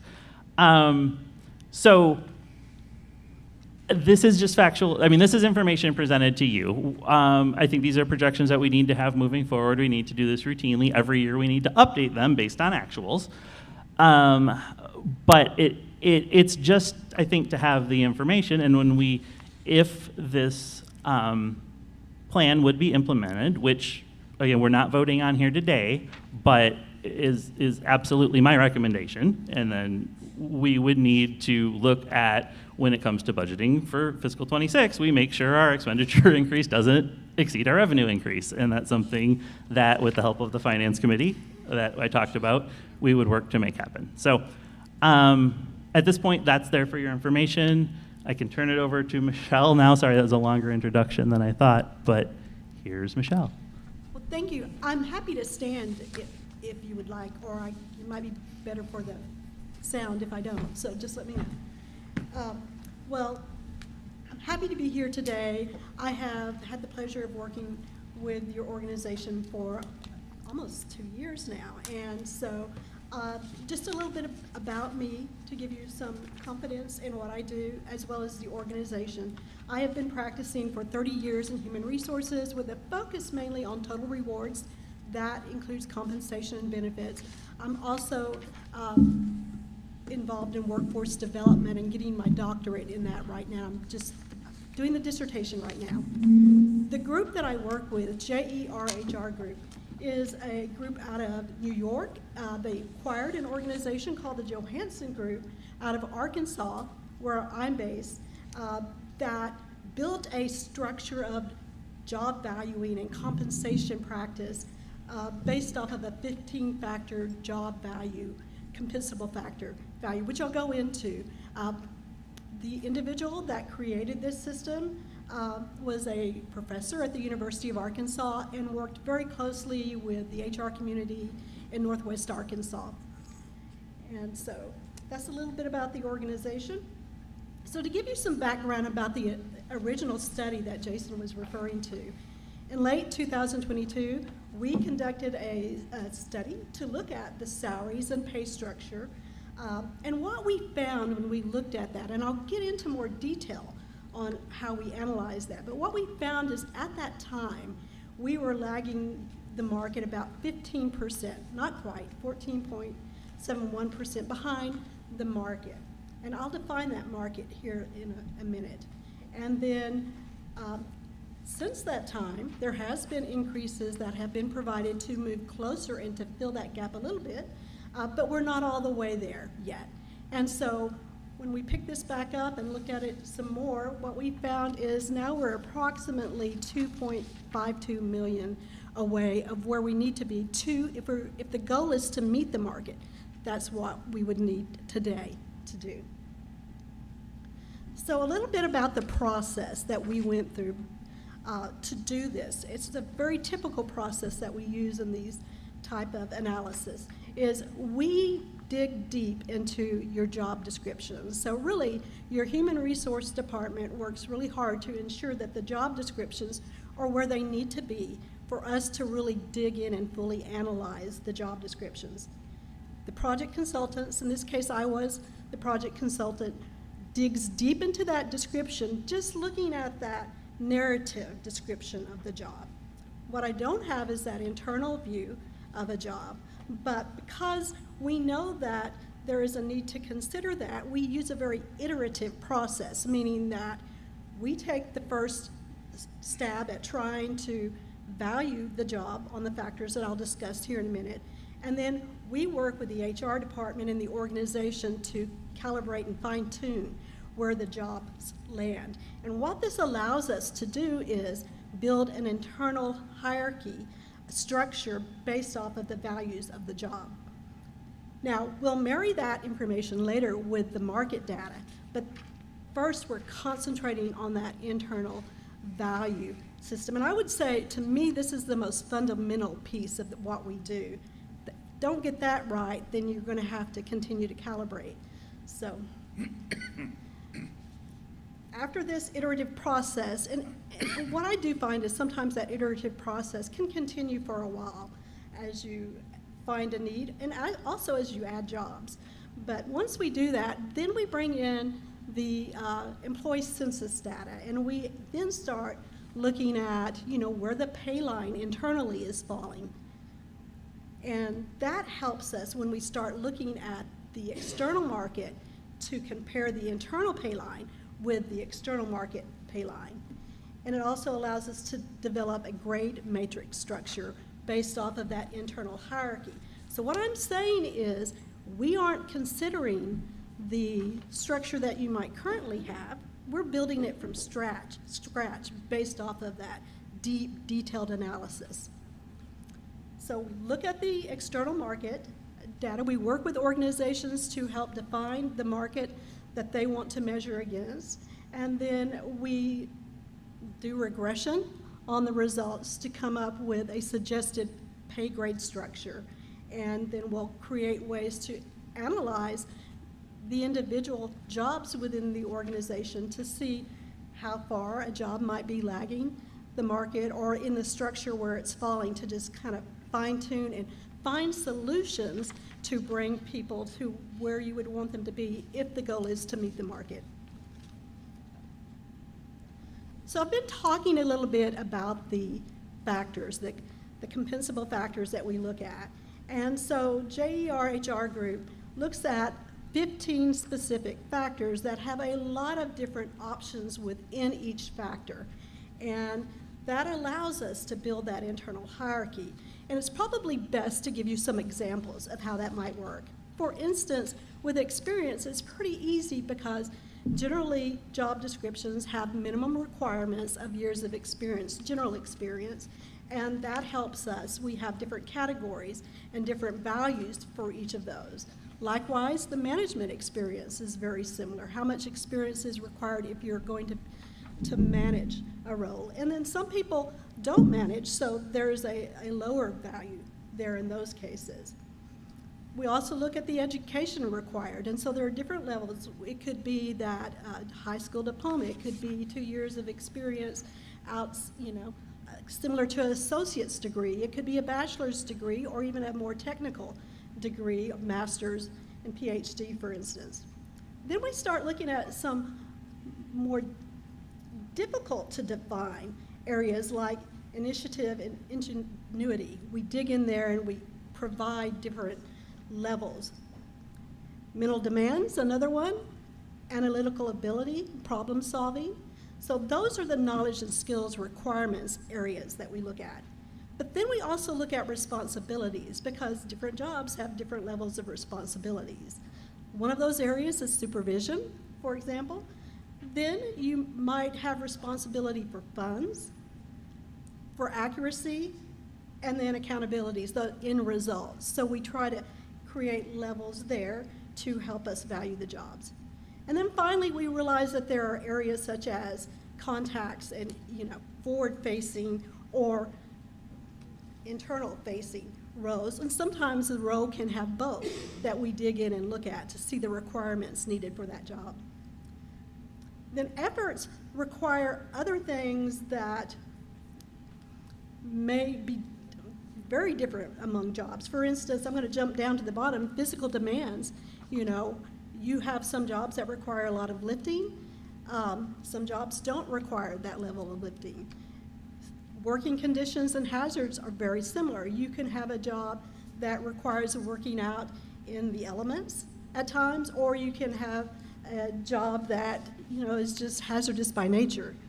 And then one area that I think is extremely important in today's world is that machine and computer operations area. And that's an area that, through the years, we've really had to calibrate this because it's really expanded as technology has continued to take off. So those are the 15 factors that we look at, and we look deeply into each value of a job. So once we've looked at all the individual jobs, then we provide a report to the HR department that basically provides the classification level for each factor. And then we provide a template that explains what those numerical numbers refer to. And then behind this all is proprietary weighting that comes up with a total overall job value that builds that internal hierarchy. So it's a pretty complex process. I think it's fundamental to getting it right, and a lot of effort goes into this, both from the consultant standpoint and also the review from the organization to calibrate that. Now, this next slide is a slide I really like. You guys have a great pay line, and I'll share with you why. This pay line is trying to, what it's basically doing is showing where the jobs fall within the organization. And what you would want to see as a consultant with this pay line is that you want to see the dots, the individual data points, clustered around the line. If you see a point that's way up on one end or way below, then those are outliers that would indicate that maybe jobs aren't being consistently handled as far as the pay practice. But what we see here, I think, is pretty explainable in that it's probably based off of tenure, in a lot of cases, how long a person's been with an organization. Now, this is not to say that you guys aren't lagging the market. This is just saying that you're being consistent in lagging the market. So, not a good thing, but at least everybody is in the same place, so, yes. What's the value on the horizontal axis, vertical axis? Oh, yeah. Good 0 point, to good point. 80, what is Yeah, that? so, okay, so on the bottom horizontal is the job value. That is, remember that valuing that I've been talking about? That is that total value for each job. So at the bottom, you have jobs that have a lower value based off of all that analysis that we did with the different 15 factors. And at the top end is going to be those that are valued a little higher to build that internal hierarchy. But what's the 0 to 80 on the vertical axis? I'm sorry, the 0. 0 to 80. That, yes, very good. That is the hourly pay rate. So we typically, sometimes we'll have salaries there, but you guys wanted the analysis, or the organization wanted the analysis to be done by the hourly rate. So, yep. Thank you. Yeah, so like I said, I love it when I see something like this because it just tells me that a lot of effort's been done to try to treat people the same way. So let's talk about the market study, because we did a lot of analysis looking at the factors internally, but we now need to compare it to the market. And so we looked at 1,100 different data points, specifically from 20 different libraries, and additionally, we looked at some survey databases that have even more robust data to help support that. But you can see all the libraries that are listed that we reached out to, and we asked to participate in a survey. We did this after we looked at the job valuing, because that helps us create that survey, so, and put a summary job description to help the other libraries match to that job and tell us what they're paying for that role. We also looked at the Comp Analyst is one of the major survey tools that organizations use. Other tools that you may be familiar with, Mercer, Aon has a similar tool. And these are databases that will let you dig in and look at pay based even to the zip code level in many cases. And so we were able to look at that St. Louis metro market. So what is the validity rate of your study? I mean, did you do direct contact with these? Yes. Or okay. Yes. Yeah, we're a third party, and you know, back then, I don't know if you're familiar with the safe harbor regulations regarding, some of that has changed since the time of this study, but what we can do is, if you're a public organization, you can reach out to other libraries and ask, you know, for pay information, but private organizations cannot. And then also having a third party like us gives a level of being able to pull that together, that data together to do that. So how many did you ask for and how many actually did it? Do you have like a, do you have a validity scale on your surveying is what I was trying to figure out. I would say that the number of, I would have to go back and look quite honestly, but I would say that the majority of people participated that we reached out to. Okay. So it's not going to be as robust as the survey tools, because those are big companies, right? Right. Yeah, but I'm guessing, do you remember maybe 25 or so? The majority of people are I'm not. Oh, am I on? Yeah. Like and really Lynn can attest to this more, but we receive other libraries asking us for this all the time. So it's sort of like libraries participating in library salary surveys and giving data to each other is incredibly common. Yeah, and one of the benefits for them doing that is that we will give them the summary results back. Right. They don't get to see individual library data, right? But they'll know the summary market. So we use that as a carrot to entice them. Sure. I have some questions about the composition of your sample here. Mm-hmm. Do you know what the turnover rate is for employees of the district? Of this district? Yes. We can, not off the top of my head, but all we right. can find. Second question, in terms of people who depart and people who come, your new accessions, to what extent are they migrating from Colorado or Indiana? I mean, it so depends. my point here is to understand. No, I understand. Yeah, because the supply and demand, I would look to St. Louis or Jefferson County or you know, some locations within commuting distance, unless the data indicate that people are willing to go 2 states over. So actually, I mean, I can answer that in terms of professional librarians. We generally advertise nationally, and we've brought people from Washington, Seattle area. We've hired people from Austin. So yeah, for our professional positions, we're the 123rd largest library in the country. We're a national destination for professional librarians. So absolutely, those levels, absolutely, yes. Yeah, and I think the next slide, can kind of talk to this a little bit, right, to kind of give you a visual of that. Yeah, this is another slide that I really like because the graphs usually tell a story. The one thing about this graph that we're looking at is, even though there are a couple of steeper lines, you can see overall most of the lines are following pretty similar slopes here. And the lines that are at the top, if I recall correctly, are that Colorado one that you were talking about, and the also the St. Louis ones. And I think those are steeper lines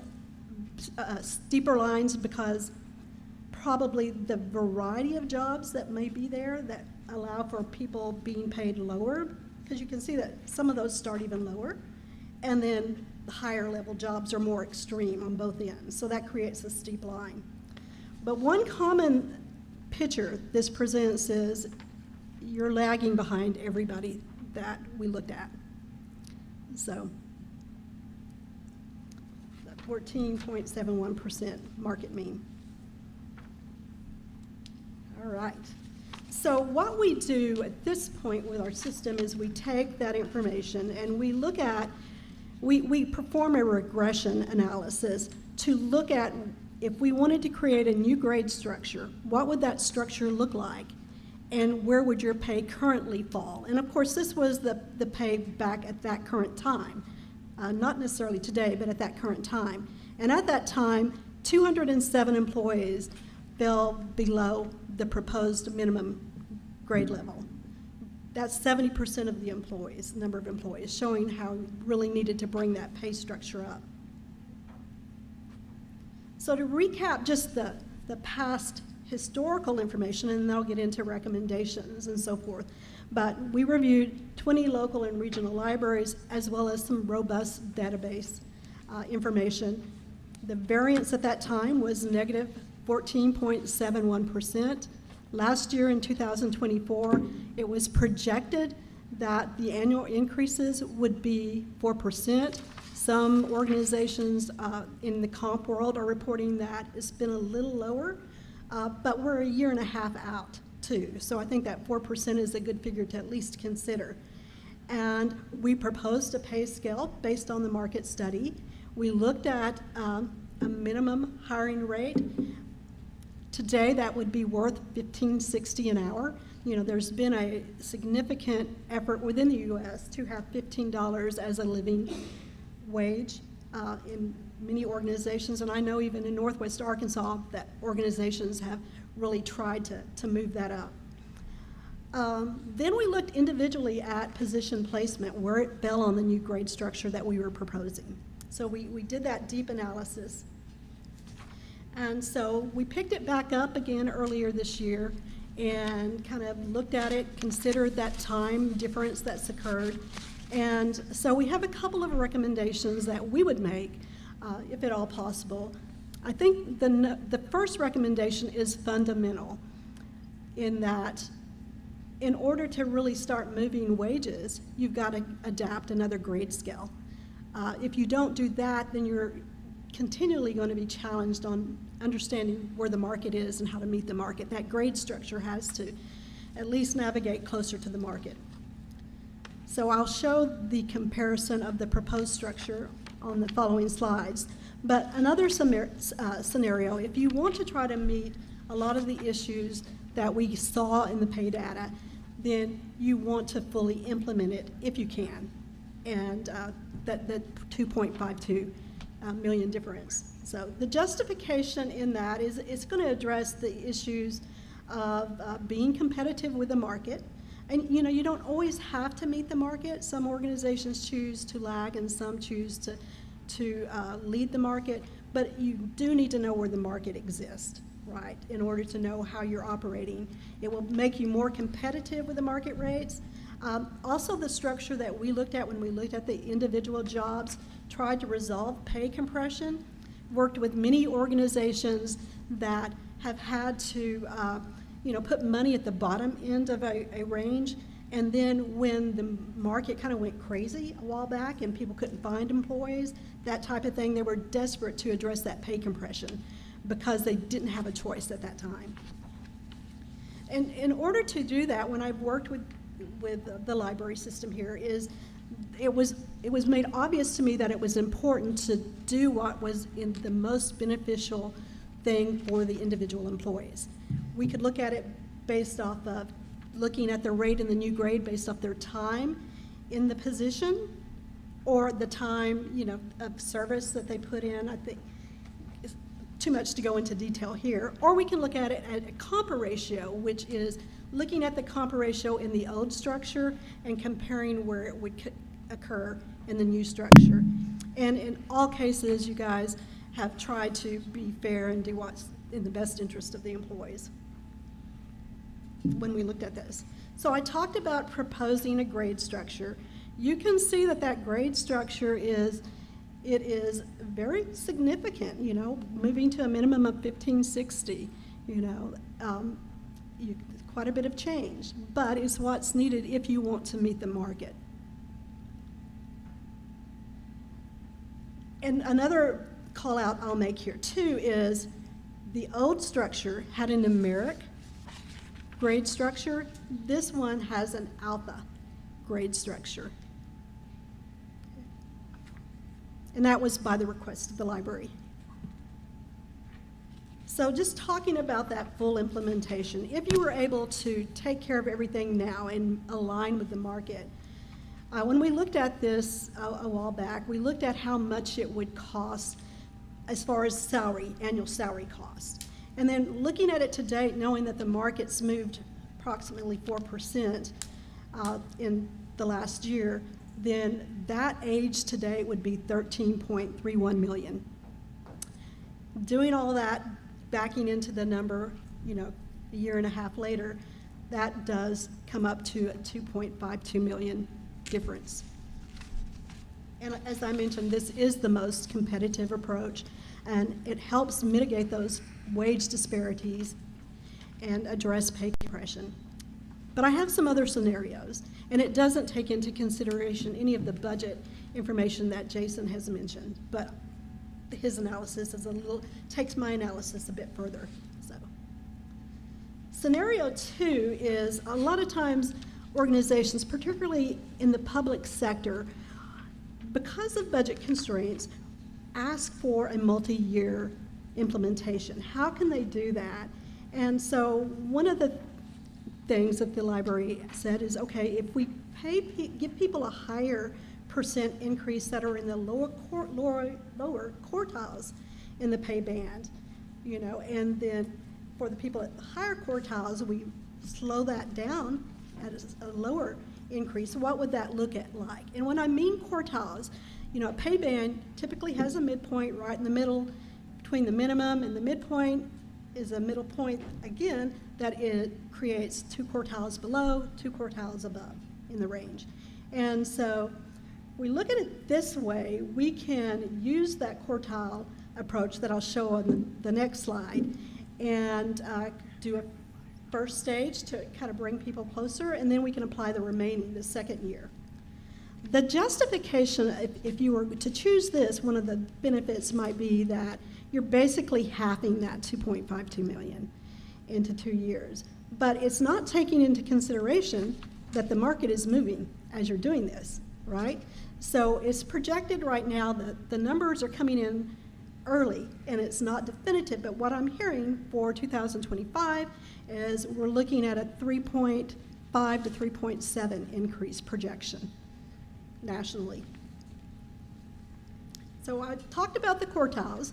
This is a structure that we often use with years of service or experience that I also applied on the quartile to kind of create, smaller differences. And so if you were under minimum or in the first quartile, we gave you 8%.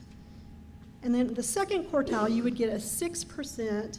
The third quartile would get a 4%, and then the fourth quartile would get a 2% to try to move further. And so that would be the first stage of the increase. The second stage would be the remaining amount of that $2.52 million. I would recommend, though, if you do that, that you keep in mind that the market's moving 3.5%, and you might want to do another adjustment on top of that next year. So, scenario 3 was a way to, okay, maybe we can make this happen faster than the scenario 2, but still spread it out a little bit. And we could conduct different scenarios all day if we wanted to, but this was just a simple taking it, bringing it to the minimum, bring everybody to the minimum of the level, and then splitting the remaining 50% year 1, 50% year 2. And so that analysis brought us the first year having 1.53 million, and then the second year a little lower than 1 million, quite honestly. And so the justification of this would be, it still gets you there and lets you do a little bit more the first year and have a bigger impact the first year. And then if you don't have a lot of organizations might not have the full budget and need to find some additional budget that gives them more time to do that. So that's another option. But considering the selection of the scenarios, I think, and considering the knowing that the market is continuing to increase, I think the full implementation would solve the problems immediately.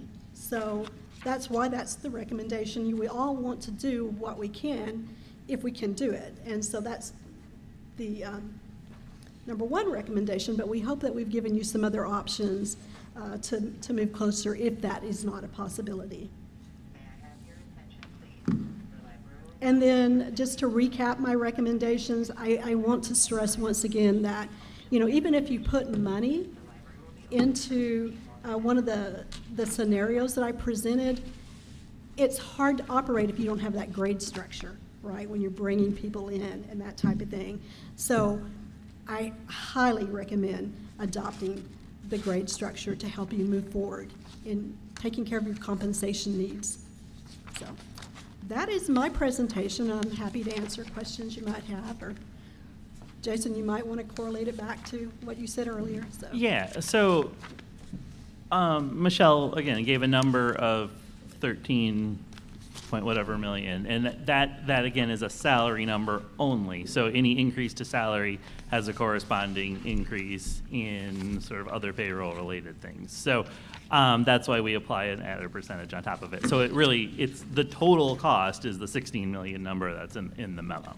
But and if I could just talk a little bit more about the other alternative scenarios that Michelle presented, because we presented something similar based on quartiles as well at the last meeting, and I just so everyone fully understands, it doesn't change the target amount that an employee should be earning, right? It just kicks it a year or more down the road that they're actually earning it, right? So the cost to the library, it's still going to be there.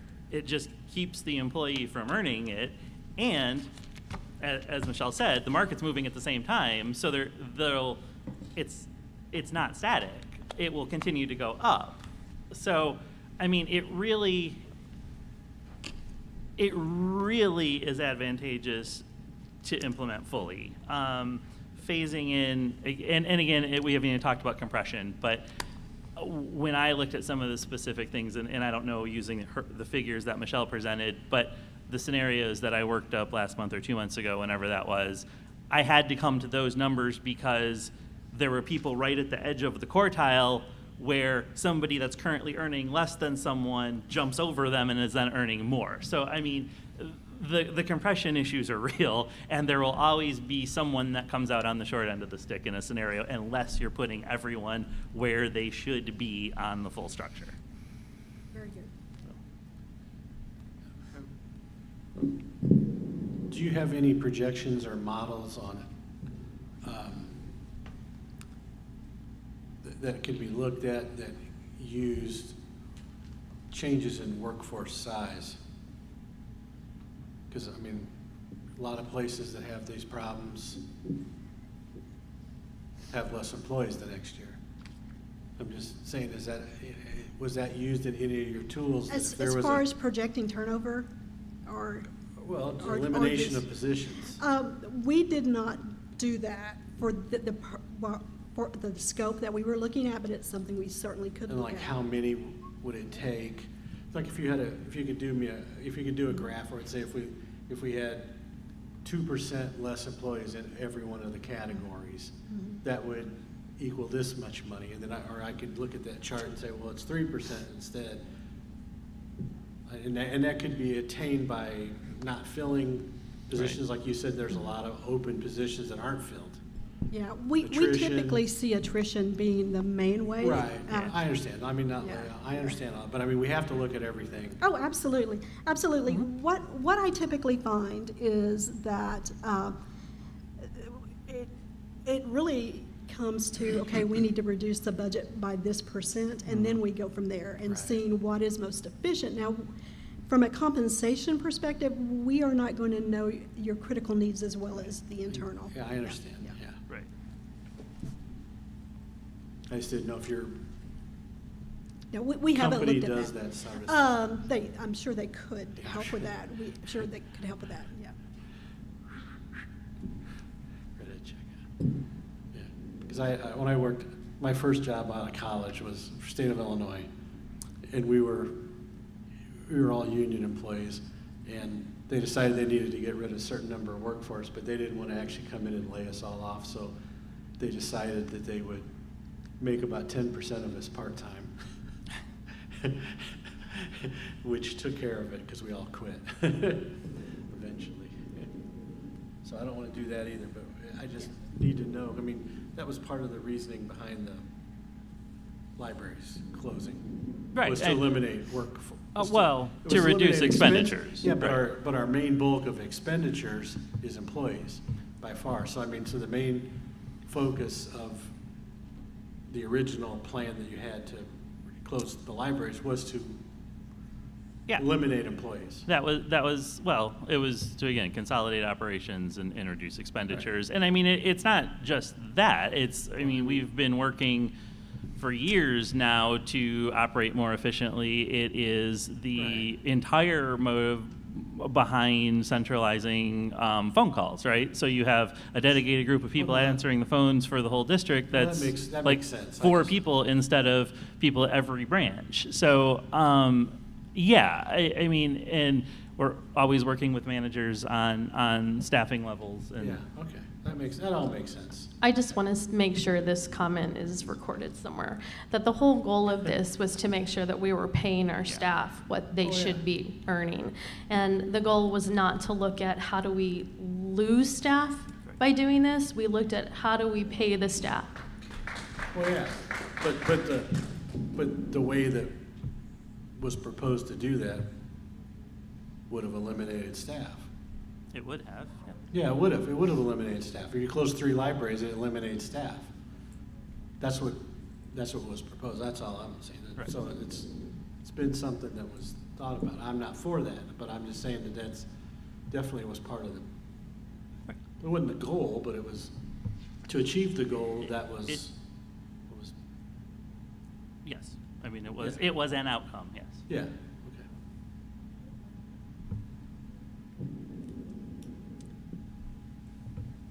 And tonight's my first night, so I don't know what I can and can't say. You can say whatever. Now, I saw a Seven words number, you can't say. 297. Is that the correct amount of employees at the library? Not currently. What is it budgeted? What is our current? Right now, currently. Your microphone. Sorry. Right now, we have 236 active employees. Okay. So is the budgeted number close to it? No, the budget number though is. Yeah, closer so that's to what we have budgeted. Yeah, the FY '25 budget was based on 290 employee positions. Okay. It just, I'm trying to get this straight in my head. Okay, I'm sorry, that wasn't clear to me. What's the authorized head count and what's the actual head count? The budget has 290 employee positions, a total FTE of 208.2. Right now- 208? Yeah.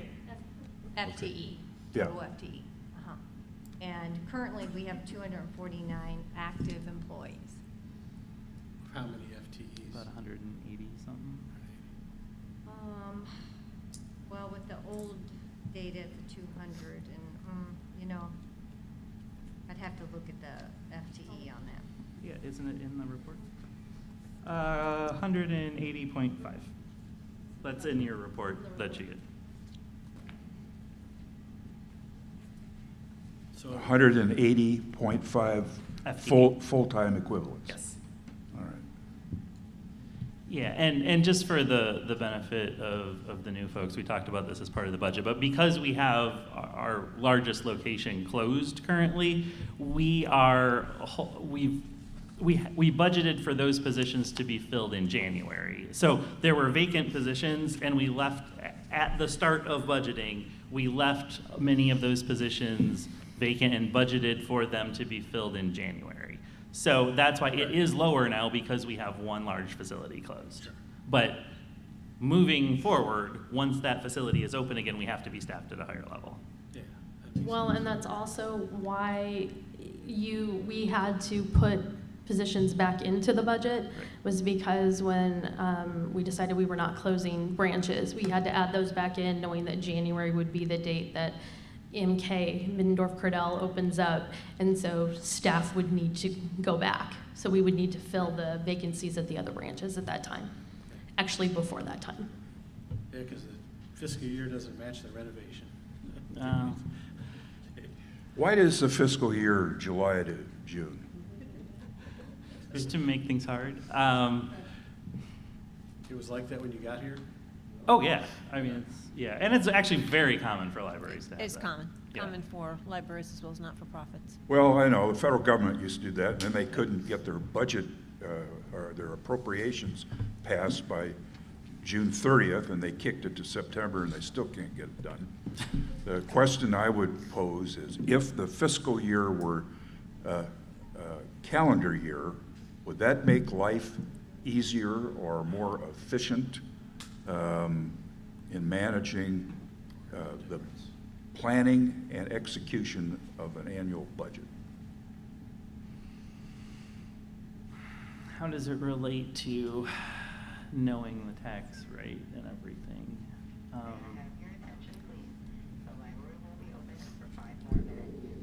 So as far as managing, not so much as from my perspective, but as far as understanding financially what's going on, I believe reporting-wise, it would be easier for the external readers of, the financial statements, what have you, because it's misaligned as far as when we receive our revenue versus how we have to budget. We budget before we receive any revenue, et cetera. So It is easy. I think it's confusing to the reader at times. And I will say, I actually, in my last job, we made that switch. And the year of making that switch was pretty awful because you had to have a stub year that was not a full year. And you basically had to pass that stub year budget without having any actuals to go off, because it's like you develop two budgets very quickly. An 18-month budget? Yeah. Now, it was determined to have a short budget was better than a long budget, but I have been through that process. So, and coming out the other side, it did make a lot more sense to people that, yeah. Good. It sounds like you guys, that everyone's known for a while, they're aware that they're under market value. Mhm. Right? So, and I'm sure you guys did a great job, but how much do we spend on consultants telling us that again? I mean, would that have been enough to give them the raise? Oh, goodness, no. It just seems like Yeah, since that was brought up, I think there is a notion out there that we spend a lot of money on consultants. So I went back and I looked, and in the last 10 years, so before I got here, we spent around $200,000, which was like a fraction of a percent of the hundreds of millions of dollars of revenue. We actually spent very little on consultants. I don't understand why. I think what is happening is one line in our budget, the professional services, has somehow been interpreted as all consultant fees. It's not. It's our auditor and our legal fees mostly. I think we have about $15,000 in this budget for consulting. So, I mean, this engagement was, not six figures, nowhere near six figures. So, and we're talking millions of dollars. She didn't fly up here on a Learjet? She did not. And also,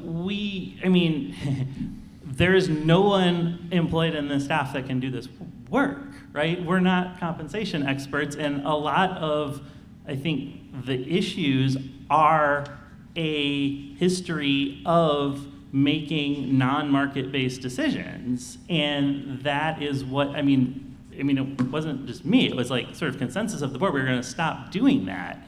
We were going to make decisions based upon data and based upon the market, both for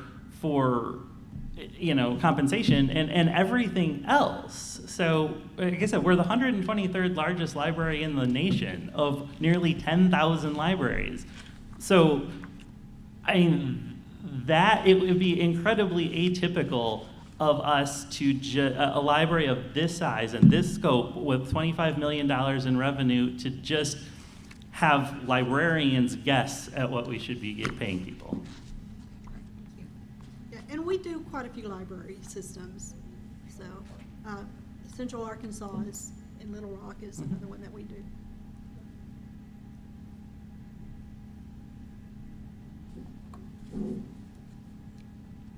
Any other questions on the report?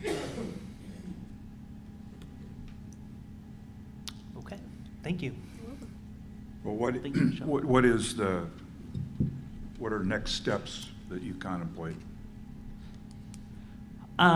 So, I mean, what we wanted to do today was to get everyone up to speed. Now, I know not all the board is here, but that is the benefit of, this is a recorded meeting, so hopefully the folks who were unable to attend can watch this presentation and everyone can get up to speed on the methodology and the possible alternatives. And then we would hope that the board would make a decision at the September meeting to adopt the 2 recommendations that you see on the screen. Attention everyone, the library is now closed.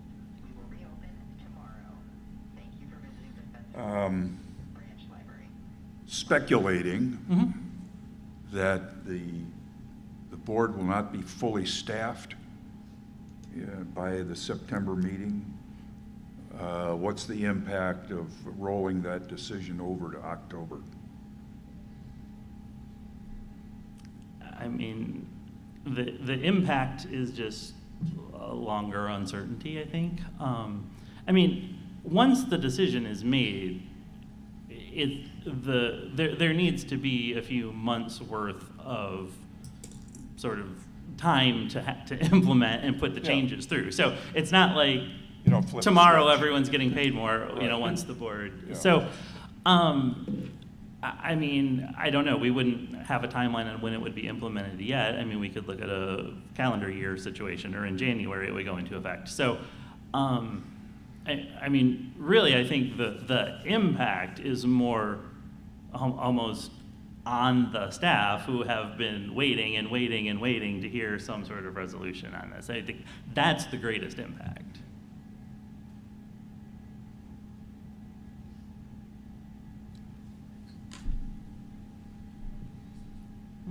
Good. Yeah, that's good. Yeah, so we are a year, to be clear, we've given no increases. So it has been over a year. It'll be over a year. It'll be over a year that anyone will have received an increase too, so.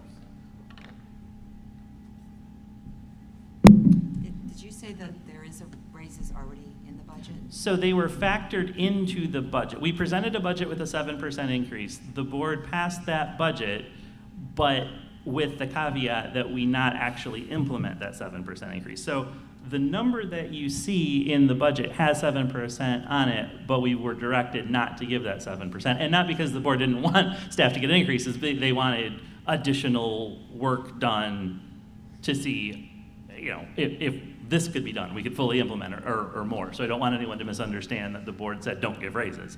That wasn't it at all. But we haven't implemented them at the direction of the board.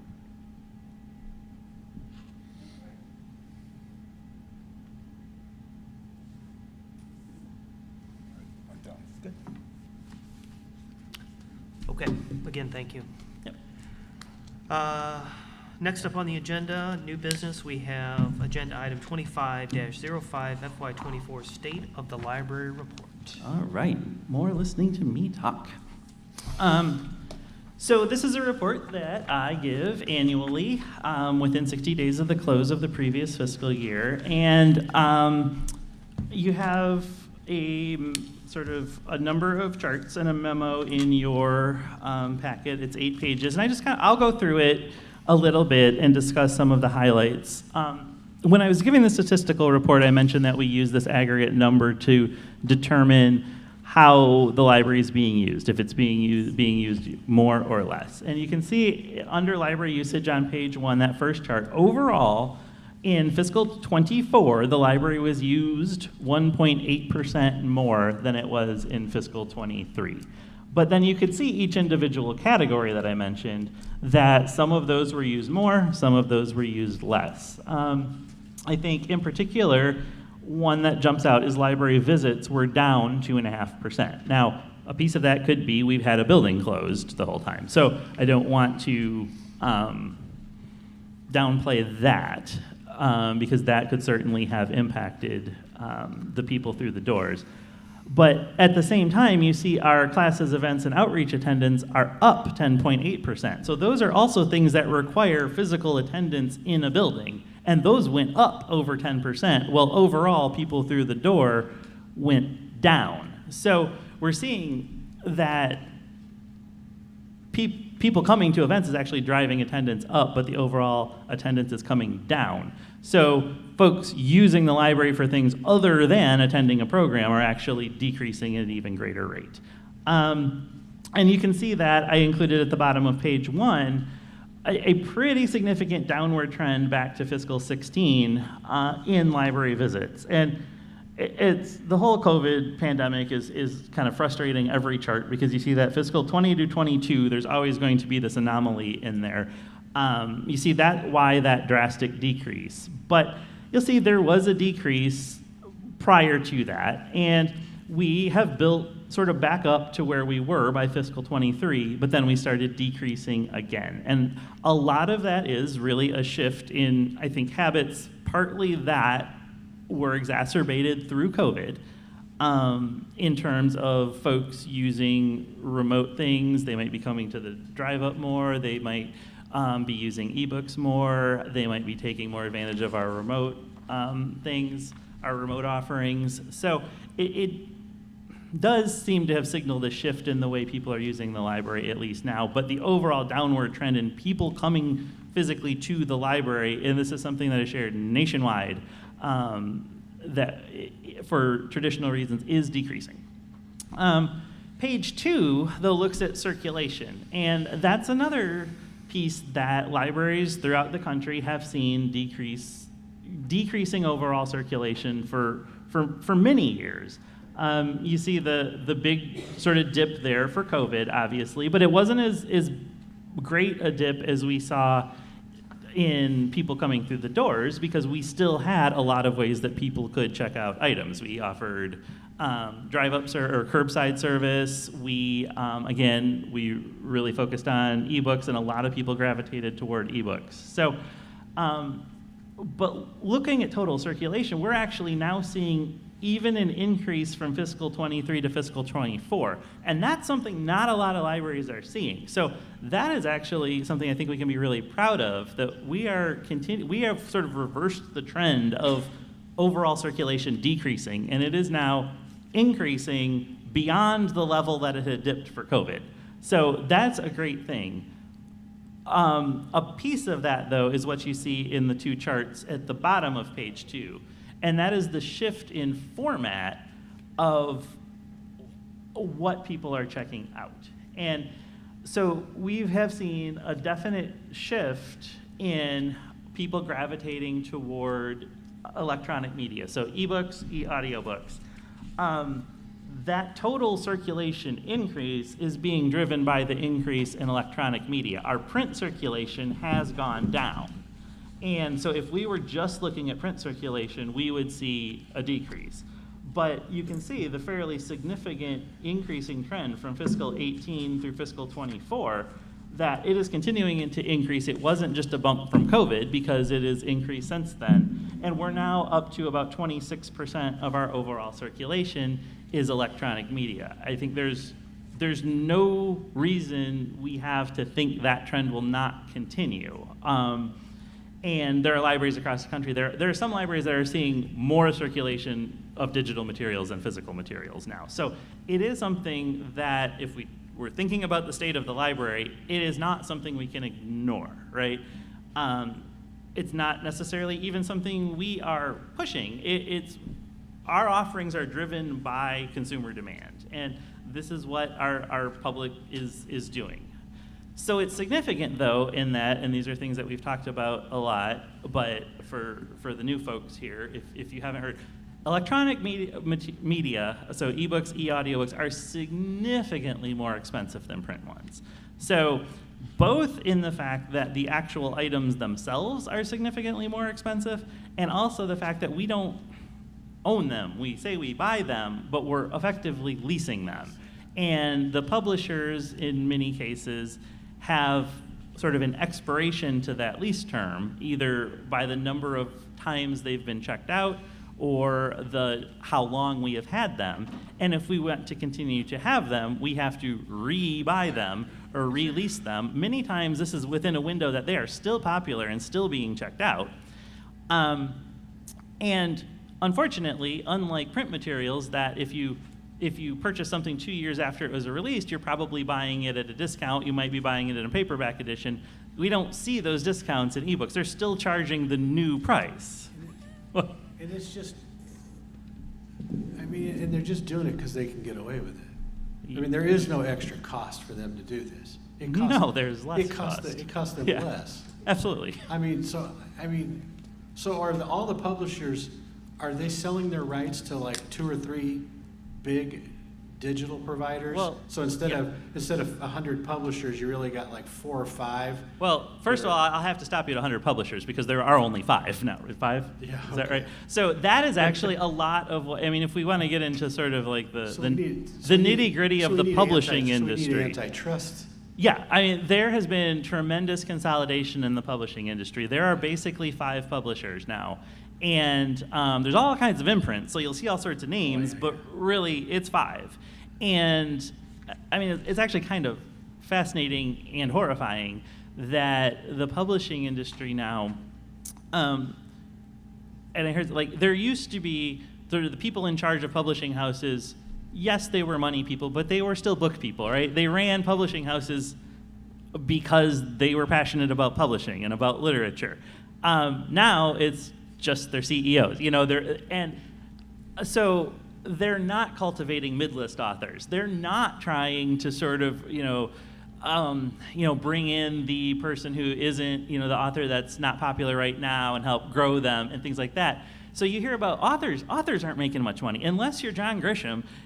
These mid-list authors, you might know their name because you might see their books, but they are not getting rich. Well, it's the same as the music industry. Absolutely, yeah. You used to tour to sell your records.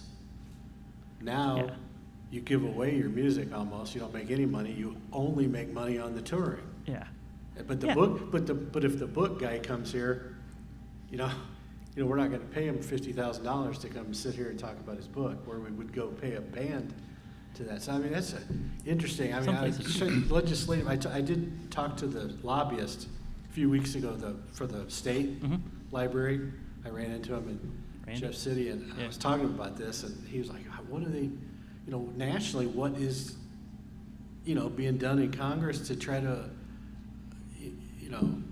obviously their lobbyists get paid a lot better, the publishing lobbyists, than the library." But I mean, this is like classic antitrust. Well, right, and I mean, I remember when some of these lawsuits kind of came out, and it was like, oh, this is good because this is like going after like the New York publisher, big business kind of thing. It's like, but still, it didn't. It has none of lawsuits aren't going to sell. It's going to have to be like actual federal federal legislation. State legislation. I was trying to figure out, is there anything we could do even on the state level? There was something that went forward, and it was ruled deemed unconstitutional, and it didn't. Yeah. And we just can't go buy the book ourselves off Amazon and then just stick it on a. No, again, because of the whole, it's a license. You're not buying it from Amazon. You're leasing. It's also part of the whole culture right now. You don't buy records. You stream music. We've shifted from ownership to access. I buy records. And well, okay, you are. But most normal people don't buy records. And you can't buy books, e-books on CD hardly anymore either? No, there is one publisher, is it one publisher now, that has completely stopped making audiobooks on physical media. And I mean, once that first domino falls. Well, music is like that now. Oh, yeah, yeah. Revenue last year was way more on vinyl than CDs in the country. I will say this isn't being ignored by libraries. I mean, there are national efforts, and honestly, Carol is part of that national effort. I am totally putting you on the spot. Did you want to talk at all about that? About through Urban Libraries Council? It's just insane. Sure. So librarians have been discussing this issue for many years, and we've also been really disappointed to not see that issue go further in state and federal legislation. So there have been many kind of grassroots efforts.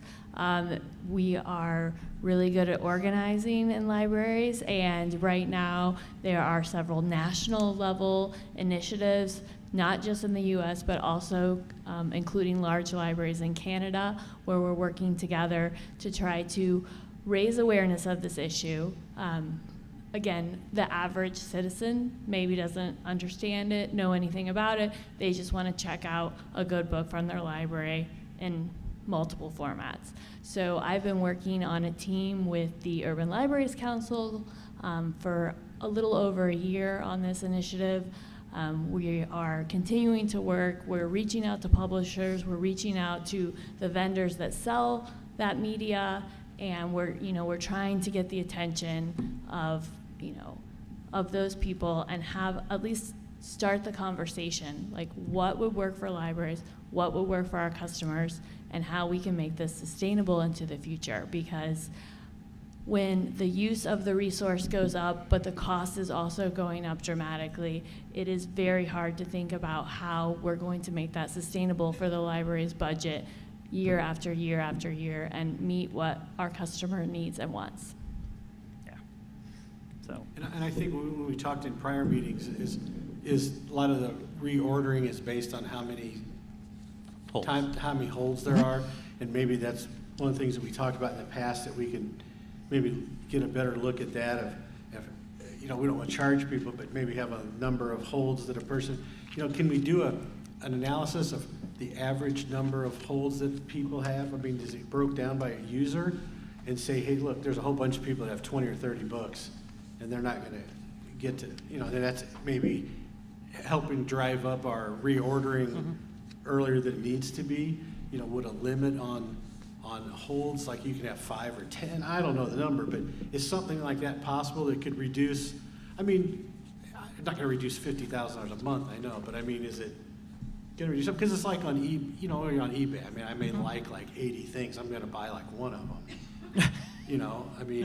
Same thing with this. We have people, because if our ordering is based on the number of holds, maybe we can do something. I don't know. Sure, that's definitely something that we monitor very closely is the holds ratio and the checkout limits and hold limits. We do have those in place for our electronic media. We're very much in line with other local libraries. For example, we actually don't put a limit on physical holds for customers at all, and we allow them to check out 100 items at a time. But in Libby, you can only have 20 items checked out at a time, and you can only have 40 holds. So that's a huge difference in the amount of holds an electronic. How many can you have checked out on electronic? You can only have 20 checked out at once. Are people simultaneously reading 20 books at the same time? That's a lot to me. I think that our customers have a lot of different reading and listening habits, so it could be very possible. You have young children, you might have a book for yourself, 8 books for one kid, 10 books for another book. Once they have it checked out, is their data still accessible to you blindly by maybe not knowing who the person is? You could how often are they looking at this? They have it checked out. They had it checked out for a week and haven't even opened it. Do you see how much actually is used? Doubt it. By maybe 10 checked out is enough. If half the stuff they check out they don't even look at for a week. We don't get that kind of data. Like what percentage of books are opened or read or things like that. So it's based purely on the fact that they checked it out. That's one of the things we could survey is ask people. If you could have half as many checked out and half as many holds, would it affect you in any way? A discussion with maybe some of your higher users just to see if it's a problem. Because until they lower the prices of this, we're going to have to figure out some way to reduce the cost somehow without really affecting people's habits. Right. That's what I'm saying. Do we really know what their real habits are? That's what I guess is by, how are they, if you take a book home and they don't read it, it doesn't cost us as much. Right. If they check out an ebook and don't read it, it costs us a lot more. That's the only thing that I'm wondering about. Yeah, I mean, we can do any of those things. It's just, it's a scale, right? Sure, It's, you have to balance service, and I mean, it's a valid discussion to have, right? I mean, as Carol said, we are in line with most libraries, but as we'll get to in a moment, we also have less per capita funding than those libraries that we're comparing to. So, I mean, yes, I think all of those things have to be on the table. Jason, did I read somewhere that the district does not enforce fines for overdue books? What's the rationale for that? So it's not just this library, it's pretty much every library now. So we do not have overdue fines for books. That is something that libraries kind of phased out. It's been, I mean, really it started 10 years ago. The reality is it was the punitive application of a 10-cent fine, the rationale behind it was it encourages people to bring the books back.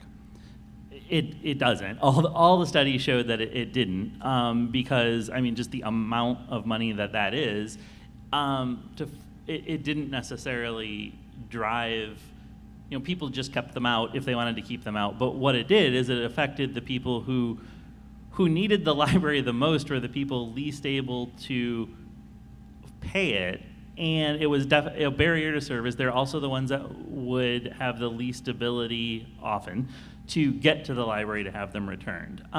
The amount of money we made from overdue fines was decreasing year after year after year. We have automatic renewals, so things renew automatically, so you no longer have to go in and click renew on something. Also, the shift towards ebooks can't be overdue because they just poof, go away. So there are no overdue fines. But I don't want there to be misunderstanding, because I've heard this misinterpreted sometimes. This is only the punitive, once you've brought it back, we're going to charge you money because you brought it back late. It is not if you don't bring it back. Then you are absolutely charged for the cost of the book, and we still do that. So people can't keep things indefinitely. If they do, they lose library access, or they have to pay the cost of the book. So, okay, all right. So, the other, talking about the cost is one thing, but also thinking about, we're an industry that, since its birth, libraries, and I mean, we're talking libraries back to, Egypt and Greece, have always been about physical objects, right? We have always been about collecting, preserving, storing, categorizing, and making available physical objects. And when you see a shift towards now we're providing access to non-physical objects, it changes the entire sort of paradigm of delivering service. Our entire infrastructure, which is based upon, buildings built for a certain square foot of shelving, staffing compositions based upon putting items back on a shelf. Everything changes. So, and I know this is only sort of starting now, but you just thinking about the library in the future, you see the ball rolling to where if we're less about a physical object, it really does change kind of everything about how we deliver service. And we have to be thinking about those things now. I guess I give when I've given this to chambers, I point out, like, no business would look at these trends and go, well, nothing to see here, let's just keep doing what we're doing, right? Because they don't have guaranteed revenue every year like the government does. But it would behoove us to, if we want to position ourselves for the future, to not act rashly, but to also not ignore these trends, because they will be meaningful and get more meaningful every year. Which is a good segue into facilities. I've provided sort of the map that you've seen with a 3-mile radius around each location. We have 11 facilities, or 11 branches, plus the building next door. We lease a warehouse space and a bookmobile, or we own a bookmobile. There is definite disparity. Our locations range in size from 2,300 square feet to 58,000 square feet, which is this building. If you were to draw a line down the middle of the county, well, I guess you don't have to draw it because Highway K provides it. We have 6 locations to the east, 5 locations to the west. So that is pretty evenly dispersed, but the sizes are very, very different. All but one of the western facilities is smaller than 5,000 square feet. Okay, only Corporate Parkway is larger than 5,000 square feet. Conversely, on the eastern side, none are smaller than 11,000 square feet, and 3 of them are larger than 28,000. There's one that's 28,000, one that's in the 30s, and then this one that's 58,000. So the square footage on the eastern part, the east of K, is substantially larger than west of K. As I note too, 5 of our 11 locations were constructed earlier than in 1995 or earlier. So they are aging at this point. We, as you know, have renovated a limited interior renovation of this building in this fiscal year, and we're working on one at Mittendorf-Credell that will be completed around in the vicinity of January. As we talked about earlier, we did open the Mid-Rivers Mall location to serve as a temporary place of service while that disruption was occurring. And like I said, was very successful when this building was closed. If you look on page 4, and this was alluded to earlier, I think it is significant to understand that, and I know I've distributed other presentations that say we're the next to the lowest, but this has now been updated with the most recent financials of the 7 large libraries in the state of Missouri. We received the lowest per capita income of all 7. Again, that's not good or bad. I think, but what it's not good or bad. It's simply a fact. And we have to remember that, as I said, we can be in line with what others are doing, but if those others have a lot more income than maybe we can't sustainably be in line with what they're doing. Like I like to point out, we're the only major of the 3 major library systems in the Missouri Metro that have any locations open till 9 o'clock. Right? Even though we have the least revenue of all of them, we have longer hours. So, I think that's important for folks to understand that we have a long history of providing more with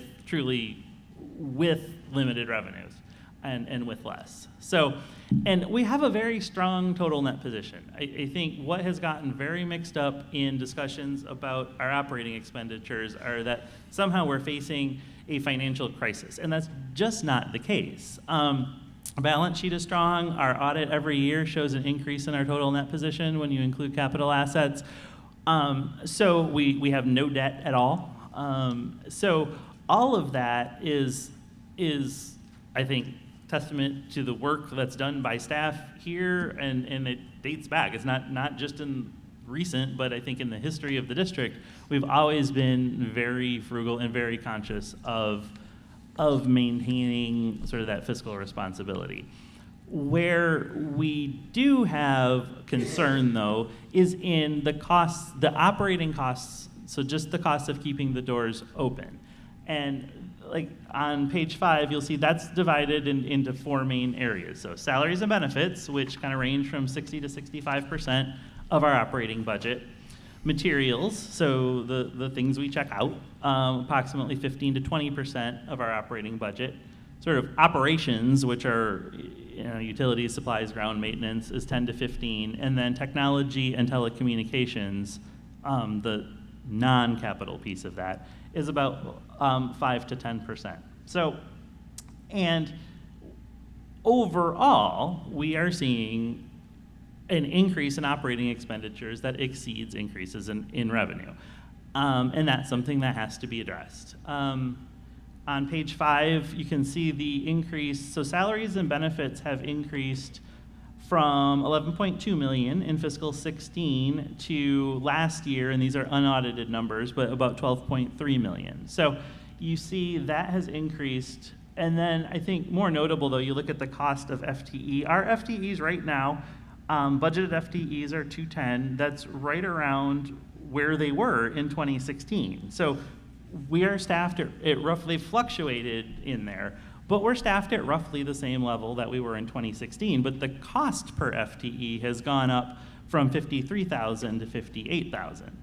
So, and that makes sense. We give annual increases. I do want to be clear. I've seen some things recently on social media, heard that have alluded to the fact that we haven't given increases since 2017.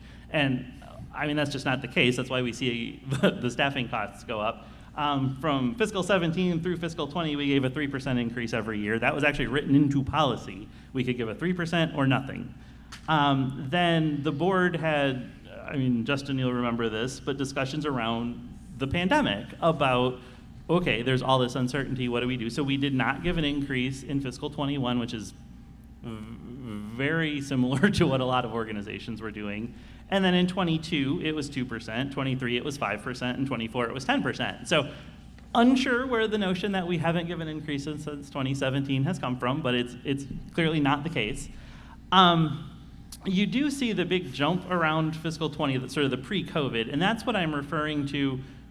We have been low on FTE basically since COVID because we went on a hiring freeze at that point. And then that sort of just morphed into now we've had locations closed, and now we're having trouble hiring people, as a lot of organizations are. But in January, when all of our locations are opening, and we're going to have to be back to normal, sort of, we're going to be right back into what that peak is if we talk about full staffing. So page 6 just looks at those other categories. We see a significant increase in our cost of materials. That, now, I do want to be clear, one thing, like materials includes hotspots, for example, that we're offering. So it's not just books, but we have been providing hotspots. There were grant funds for that to folks. So like things like that are included there. You see an increase in technology and communications, but our operations, sort of all of those other sort of day-to-day operation things have actually decreased since fiscal 16 by about 6.5%. So, I mean, you see, the areas where we can make cuts, or we have been, and I think we've been doing a really good job in our building maintenance and our building operations and streamlining things. But that leads us all to what is on page 7, and this is a graph that I have shown a lot, that shows how our operating expenditures are increasing at a rate that exceeds our revenues. And everything gets a little weird in about 2020 when COVID hits and the things that I just alluded to. But now that we're sort of past all of that, we're going to be back to that type of situation where we were in 2020, where the gap between expenditures and revenues has decreased to a point that there's only a 5% gap. And you see on page 7 at the chart at the bottom, highlighted in red, all of the fiscal years where, or I'm sorry, these are in chunks, fiscal years where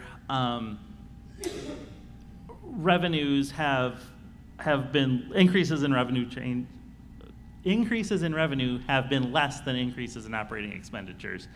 And then on the back of page 8, you'll see by individual fiscal year. So sort of significant ones there were in 9 and 10, where we saw flat or reduced revenue, but still saw significant increases in operating expenditures. But every one of those yellow highlighted rows, you see expenditures increasing greater than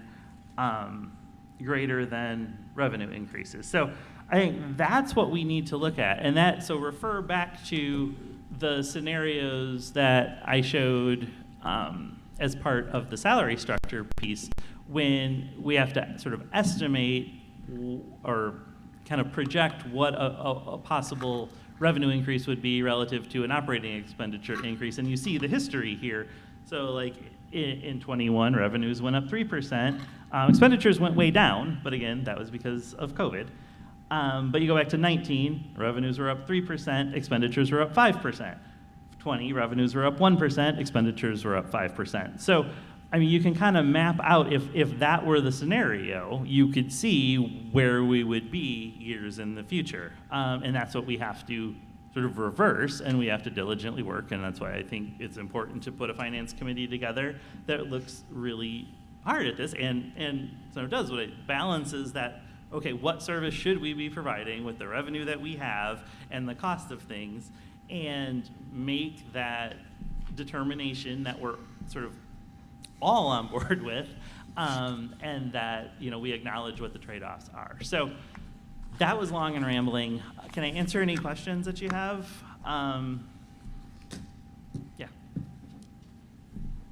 At 9:35.